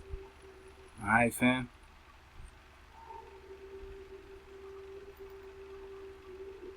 Of the copper color races. And when we were digging on Solomon, right? When we were digging on Solomon,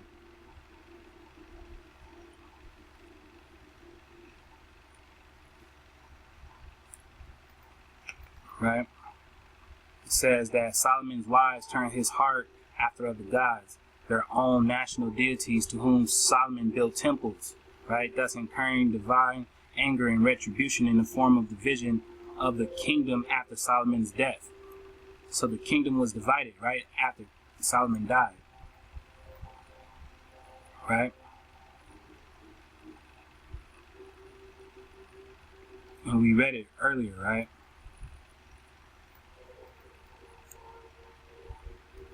He said that he would split Jerusalem apart from Israel, right? It says the Most High punishes Solomon by removing 10 of the 12 tribes of Israel from the Israelites. All right, so the Most High, after Solomon, messed up, cut us off, right?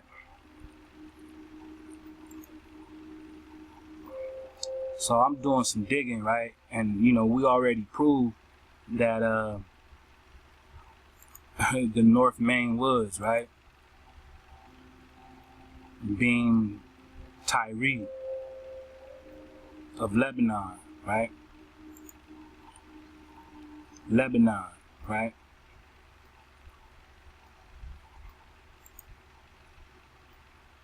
And when we go to chapter 5, right? My servant shall bring them down from Lebanon unto the sea, and I will convey them by sea in floats. Right? And this is Hiram, right? The king of Tyre, right? So the North Maine woods, right, does this very thing, right? And they have a forest attached to it, right? Where it grows the northern white cedar. All right. So we can see how that's Lebanon, right? So this is the Proto-Iroquoian language, right? It says the Proto-Iroquoian is the name given to the hypothetical proto-language of the Iroquoian languages, right? It says Lonsbury estimated from glottochronology at a time depth of 3,500 to 3,800 for the split of the South and North. Iroquoian, right? The split, right? What did we read? right? That the Most High was going to remove, right? So we know the 10 tribes is north, right? The 10 tribes is the north, right? And the south is, you know, that remains, right? Judah and Levi, right? Levi stays wherever Judah is, right? So here it says the split of the South, right? At the time of the first contact, speakers of the Iroquois language were distributed from the Cherokee in the Great Smoky Mountains northwards to the Tuscarora and the Nottoway near the modern Virginia, right, and North Carolina borders, then further to the Five Nations in upstate New York, Huron, and Neutral in modern-day Ontario. It says the Iroquois languages are usually divided into two main groups. The Southern Iroquois, which is the Cherokee, right? The Anawea, right? The Anahawaiia, right? And the Northern Iroquois, which are all others. I mean, what the heck? Are y'all seeing this, fam? Like, what?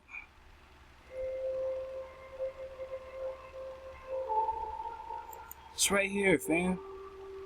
Removing 10 of the 12 tribes, right? North and south, right? And here we're seeing it that it's split up. The Iroquois split up into two. The north and the south. Cherokee being completely the south.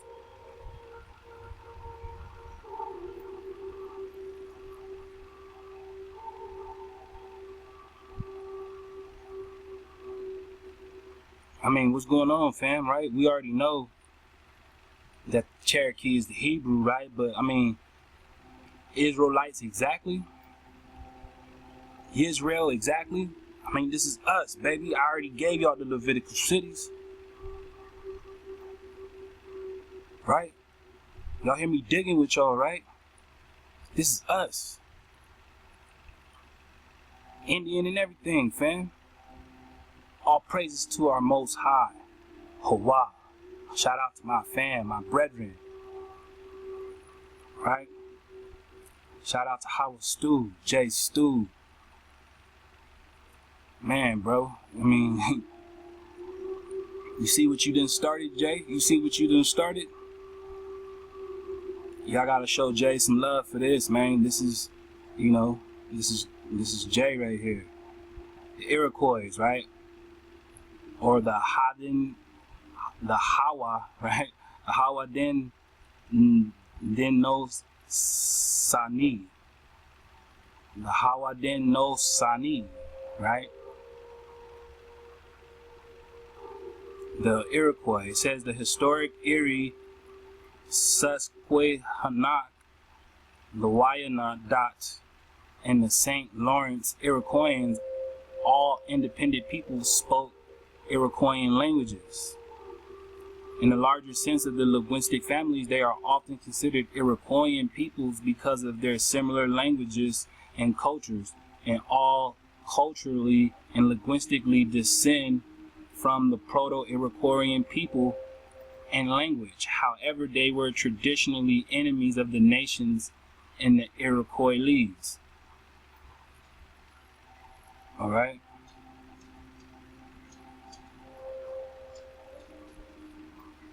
So, the Iroquois, right? The Iroquois, the Iroquois, right? The Iroquois, or the Iroquois, right? The term hero or hero.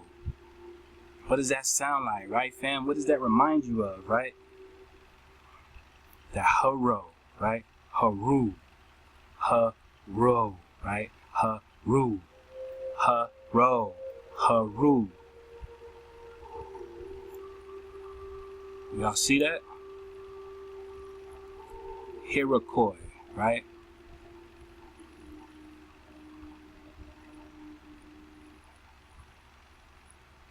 And you know, all these hijacks want to add their meaning onto it, right?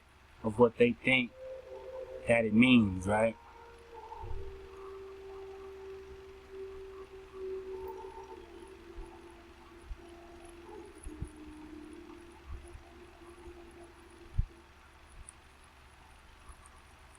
Notice how they say right here, this is a different term, right? This Hawa Sani, right? Hawa Sani, right? Is a different name that the Iroquois called themselves, right? They called themselves this name, and it means what? House builders. What did I tell y'all, right? House builders, right? I mean, that's what we was digging on, right? With Solomon, right? Right? Breaking down, was it right here? Oh, my bad. Wrong one. Hold on. I'm a log, right?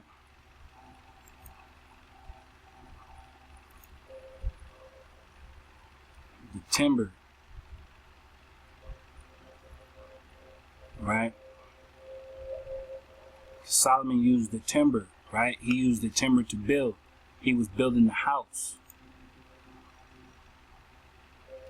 right? He was building the house. He was a builder, right? And we see right here, this branch of Iroquois was digging on houses and building too, right? They were known as the house builders. So these are Israelites, fam. Israelites. Your north and southern kingdom right here. The south being Cherokee, the northern tribes being everybody else.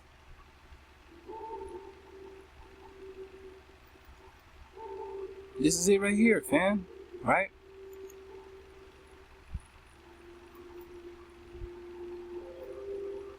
It says the great peacemaker, sometimes referred to as Diganawida, right? As a mark of respect, some Iroquois avoid using his personal name except in special circumstances. Was by tradition, along with Jigan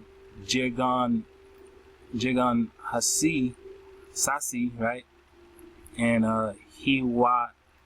Hiawatha, right? The founder of the Haudenosaunee, right? Commonly called the Iroquois Federation.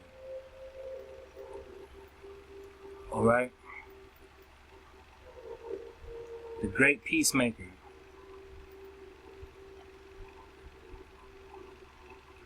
All right. It says the great peacemaker's name means two rivers, right? Current flowing together, right? So this great peacemaker is what gave them their tribes, right? They were all one under this great peacemaker, right? Right? The peacemaker. Now, I don't care really about what this legend is about, because we're digging on who? We're digging on who? King Shalom, right? And what does his name mean? It means peace, right? His name means peace, right? For the Hebrew Shalom, right? That's what we digging on, right, fam? See, we see right here that his name means peace, right? The peaceable, right? Peace. King Shalom, right? So King Shalom was what? He was the great peacemaker. By name, right, fam? By name. By name, right? This was King Shalom, right? The great peacemaker. This is King Shalom, right? Great is king, right? King Shalom. King Solomon. Right here, right, fam?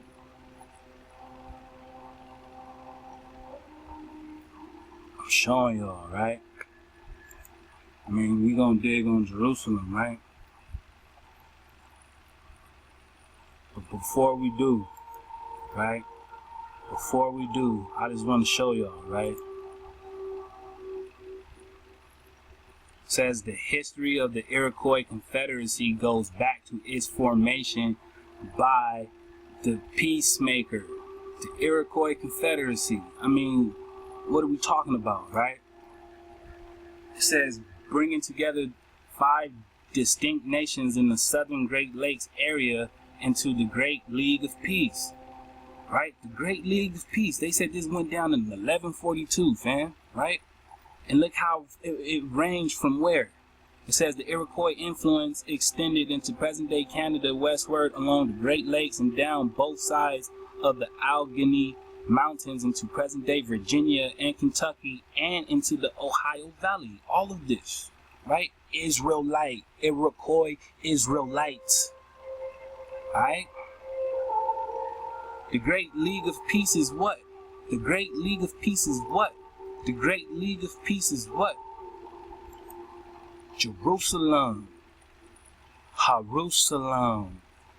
Jerusalem. Do you remember, fam? Jerusalem? Right? Do you remember? Jerusalem? What are these guys called, right? Iroquois, right? Jerusalem. Jerusalem. Y'all get it now?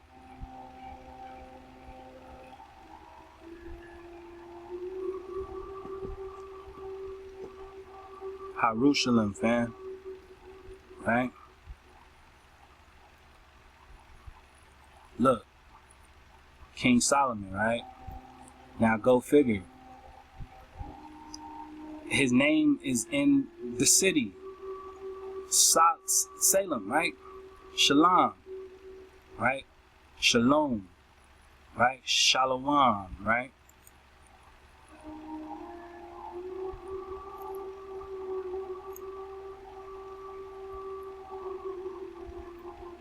I mean,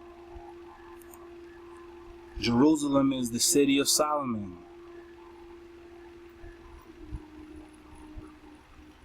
Right, fam? Harushalawam, right? Harushalawam. Harushalam. Alright?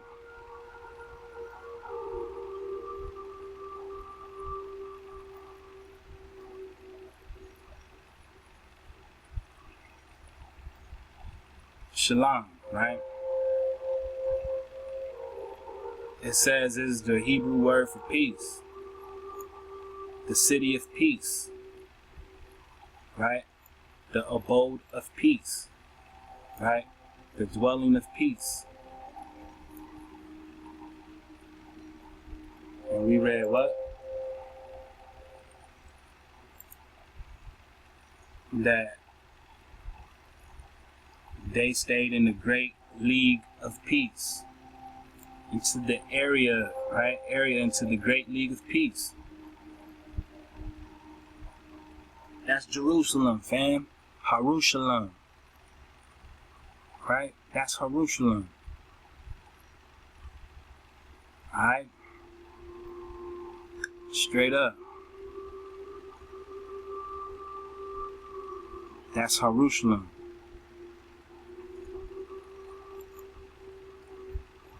Right here, this is Spanish Hill, right?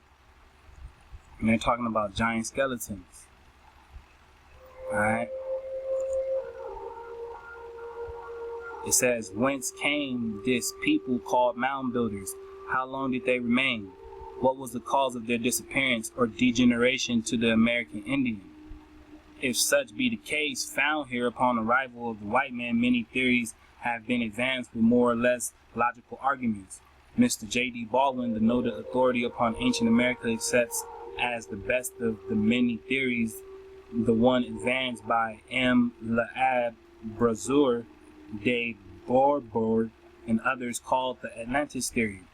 This hypothesis is thus stated by Mr. Baldwin: the Atlantis theory of the old American civilization is that it was organized on this continent, but on a portion of the continent which is now below the waters of the Atlantic Ocean. It supposes the continent extended anciently from New Granada, Central America, and Mexico, and a long irregular peninsula so far across the Atlantic Ocean that the Canary, Madeira, and the Azores or Western Islands may be remains of this portion of the continent. High mountains stood where we now find the West India Islands. Beyond them, towards Africa and Europe, was a great extent of fertile and beautiful land, and here arose the first civilizations of mankind, which flourished many ages. Alright? Until at length, the extensive portion of the continent was engulfed by a tremendous convulsion of nature, or by a succession of such convulsions which made the ruin complete. Alright?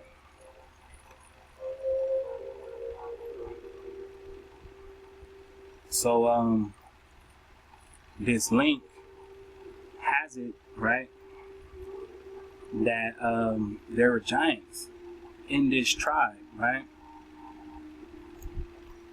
Right here. And when we were digging on the Iroquois, right?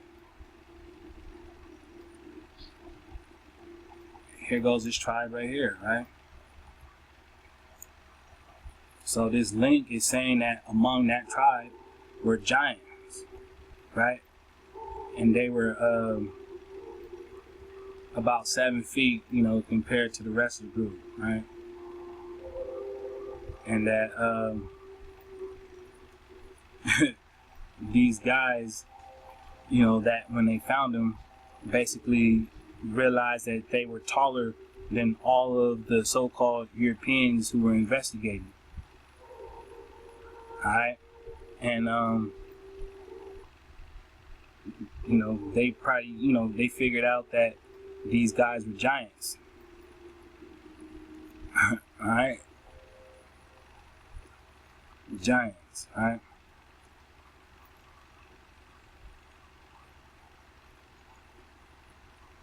And here is the description of them right here, right? From 1607, right? And here in this map, they're showing that these things were giants, right? Some of them were giants, right? And this is of one of the tribes, right? Of the Iroquois, that was with the Iroquois. It says all independent peoples, they spoke the same language, right? And it sounds like what? The parasite, right? Because it says, according to the book of Hoshua, the parasites were located in the hill country of Judah and in Ephraim, right? And they were enslaved by Solomon. Right? So here you have reports of some so-called giant, right, being amongst the tribe as well, right? Just like the scriptures say. And it's in the very same tribe that these folks, right, who are called the Hawadin Asani, right? AKA what? Israel, right? Where we see it.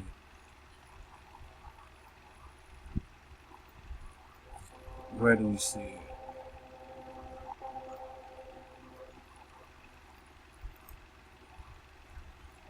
Right here, right?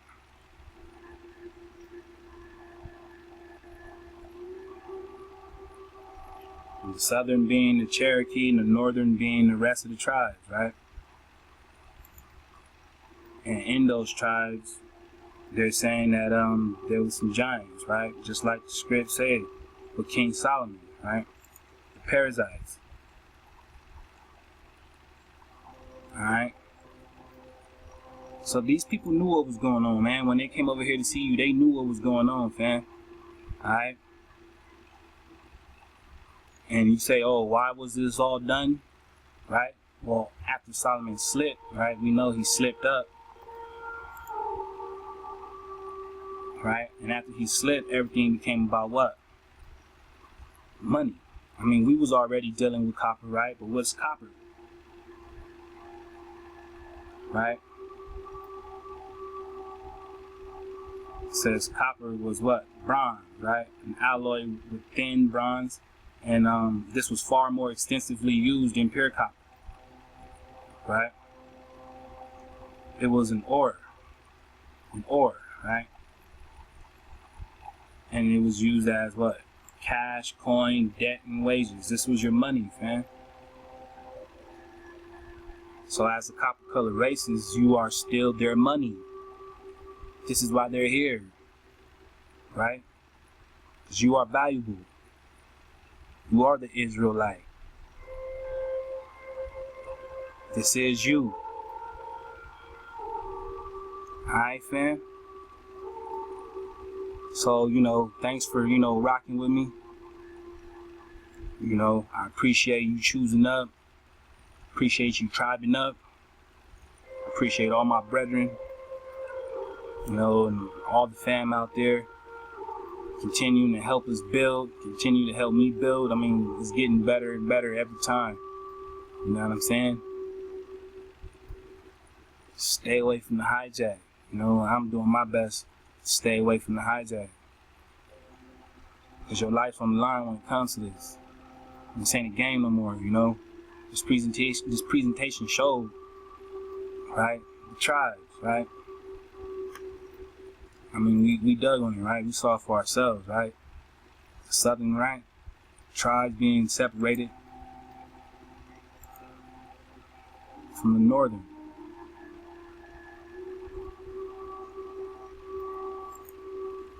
Right?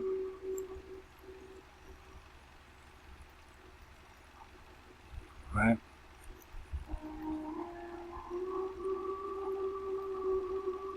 So those Great Lakes, right?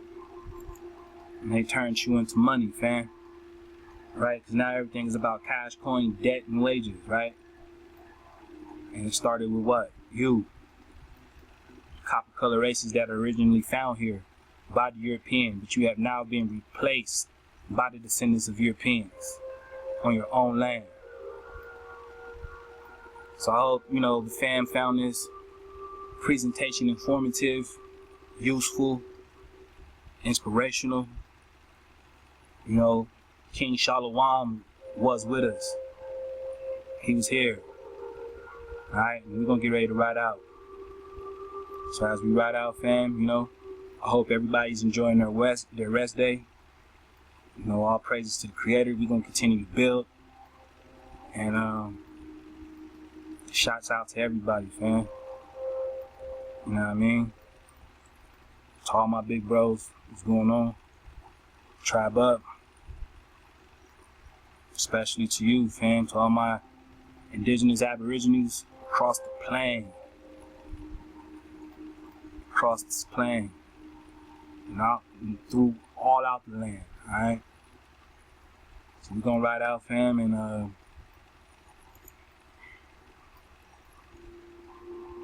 hope everybody's doing well. Shabbat Shalom. And I'll be getting at y'all next time, alright?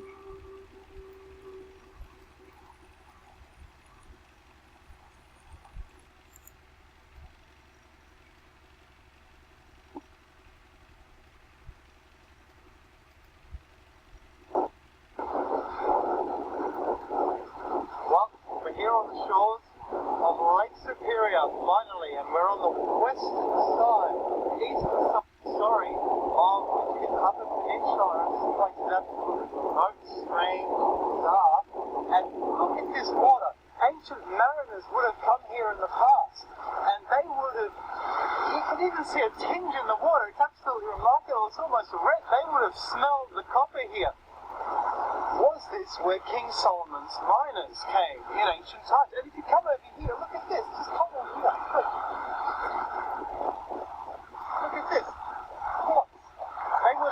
this, and they would have said, wow, this is the sort of rock you find quartz, gold, the cocaine mummies, 1000 BC, American tobacco, infused, and cocaine in Egyptian mummies from King Solomon's time. Did they come out here? So Lake Superior is the mine located nearby.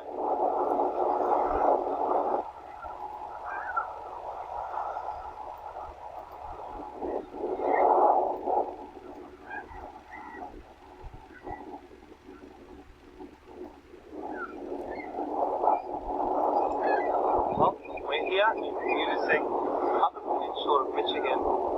It should be cold, but it's not. Do you know why? We are in a sheltered harbour. You see over there is an entrance. Now, you might call this silly, but I remote viewed this area earlier before I came here on a map, and it told me that there was something here in prehistoric times. This was a perfect spot for the copper miners to come, or the gold miners, the people who were mining King Solomon's mines. And if you look at the whole area, this whole town, it's absolutely beautiful, it's absolutely sheltered. This could be where the copper miners had their docks. Later generations decided to take over their own city here in later times. It could have been an Indian city, on top of a Viking city, on top of the city of King Solomon's miners.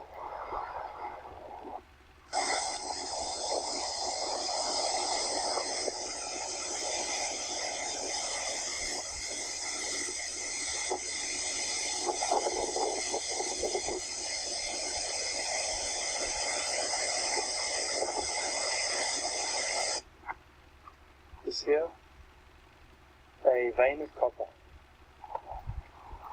right here, unbelievable.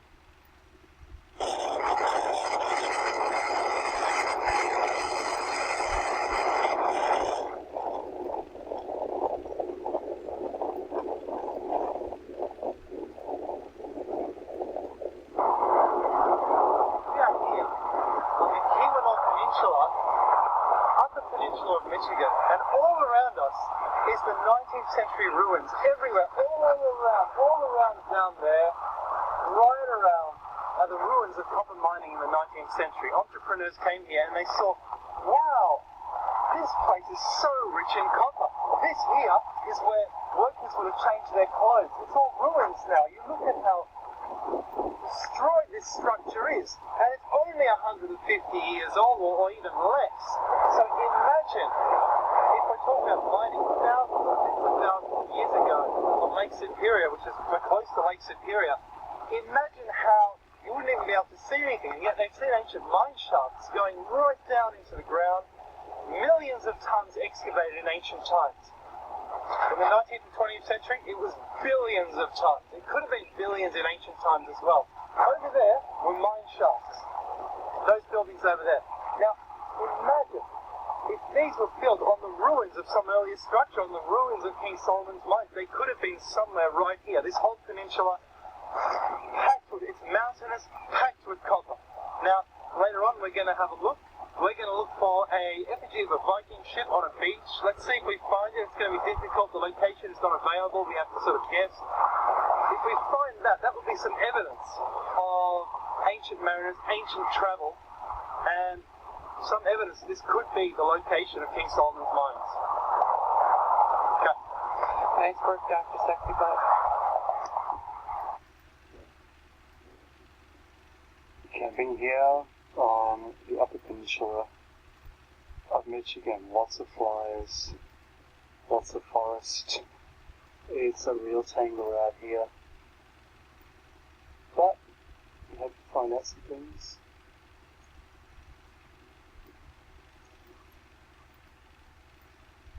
So we're going to look for this cliff now. It's to the west of the town, near the end of the local bay. This is the town, it's quite touristy. Let's find it, let's look for evidence of these Vikings. Also Memorial Day weekend, you see all these people on their bikes. Wow. We're going to find it. So we are looking for the glyph somewhere west of the town. I really hope you can find this thing. It'll be really cool. Alright. Now look at this incredible stone. This beach seems to match the description of the location of the Viking ship inscription, and it looks unbelievable. It's red. It looks like Mirkwood. It's just absolutely spectacular. And this is Lake Superior. We're going to find this thing, no matter what it takes. How incredible is this beach? It's just unbelievable. I mean, now the rock, we're not quite sure where it is, really. It's a bit of a mystery. According to the picture, it appears to have been a rock on its own somewhere on the end of possibly this beach. As for what the end of the beach means, whether it's this beach or there seems to be another bay over there, it could even be all the way up there. That's highly looking for it as well. We're going to have a look around and we're going to see what we can see, because it's really important to find this. It's evidence of pre-Columbian travel to America. Well, this is really interesting here. We see a wall carved out of rock or something. It appears this was a fortification of some sort, and we are actually surrounded by stone fragments. Things like this, these have been worked, have been shipped, and you can see this was a bastion or something guarding this harbour. So there is something going on here in ancient times. This was a fortress, but God knows how old it is. It could be any age. The stone is the only thing that has survived, and it was built in not very good shape.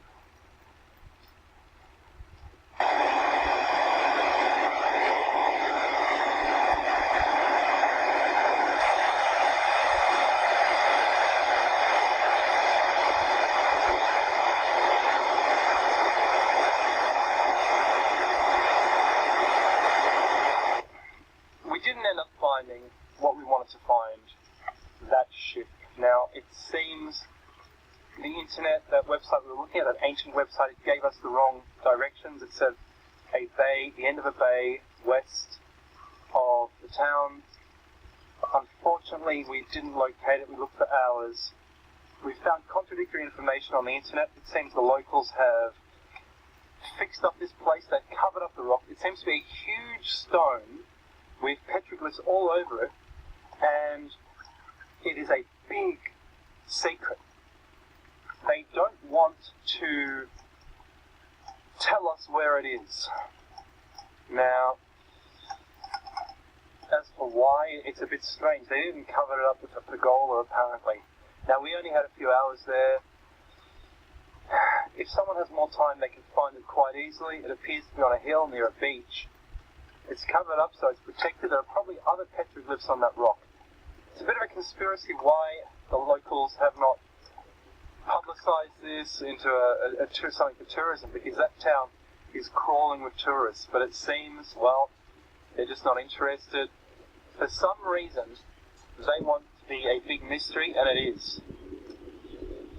Now, that ship, that could prove the contact of, ancient Europeans, ancient travellers into the Americas or someone else.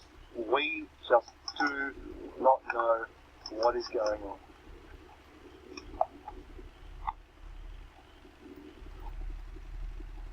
Okay, now let's just analyse what we were trying to find. And a big shout out to this site, ancientamerica.com, and this historian James P. Shirts, and it seems he's made publications, so you can support them if you like. But anyway, I've got this picture here, and it appears this is what the inscription actually looks like. Now, this is rather interesting. Here we have a Viking ship. It clearly looks like a Viking ship. By the way, this publication says Ancient Sea Travellers, and the ship something Copper Harbour, Michigan. Okay, and it's from 2013. So check that out. Now, if this is I hope he doesn't mind using this picture. I'm sure he doesn't. If this is the full inscription, we appear to have a man here, and that head, it's almost Easter Island like. That's quite interesting. And here you have some kind of lozenge or something, some animal, a cow or something. That looks like maybe a buffalo or something like that. They started drawing a buffalo. It's also got this intricate sort of maze-like pattern that you get in European designs and drawings, particularly in Ireland, spirals and things. Now that prow, that's a Viking ship. Now, here we have something similar. You see this thing here. This is an actual Viking ship. This is in Oslo. And, you look at this and there are certain similarities. Yeah, there are certain differences as well. Again, that's the same thing. This is Egypt. Now, in Egypt we had boat burial, which I find very interesting. You look at this, it's almost like a Viking ship. Yes, I think I'm going to develop this. The Egyptians, the old kingdom was founded by Vikings. It was founded by Germanics. The evidence is in the boat burials, and I don't think people don't talk about it. It shows they've come from somewhere. Avoid all hijacks. Always avoid the hijack. What's your argument is they're just using this to sail up and down the Nile. Because the old kingdom was founded by Vikings. It was founded by Germanics. The evidence is in the boat burials, and I don't think people don't talk about it. It shows they've come from somewhere. A counter-argument is they're just using this to sail up and down the Nile. The fact is, however, they're still being buried in boat, and it's rather interesting, and that argument becomes stronger with some evidence I'm going to show you in a moment. And this all relates to King Solomon's mines, America, the Viking boat in America. Atlantis. Look at this. This is the Sutton Hoo burial. This was a burial in England, basically a Saxonal Viking burial or whatever it was. And the chieftain, the king, was buried in this boat, you see. So that's the mask, the Sutton Hoo mask. Now there's an author called Richard Cesaro, and he has actually compared the snake in Tut's mask with an Inca mask which also has a snake on it. I don't think he's noticed this before. What is this? Is this like some serpent creature here on the forehead? As you can see, and this is unbelievable. There's a serpent-like thing on the forehead of this this burial mask, boat burial, Egyptians boat burial, and bear in mind, Tut's DNA is British, and this guy was buried in Britain. So the Vikings go way, way, way, way, way back. A long way back, I think. They may be related to the Sea Peoples. I'm not saying Egypt was exclusively Vikings, I'm just saying they were there. I mean, look for yourself. You tell me what's going on here. You tell me what's going on. And Tut, of course, was in the Solomon era. We don't know when Solomon lived. It's all rather interesting. So, this is the link between America, the copper mines, the Viking ship, and the Middle East. There we have it. Thanks very much for watching.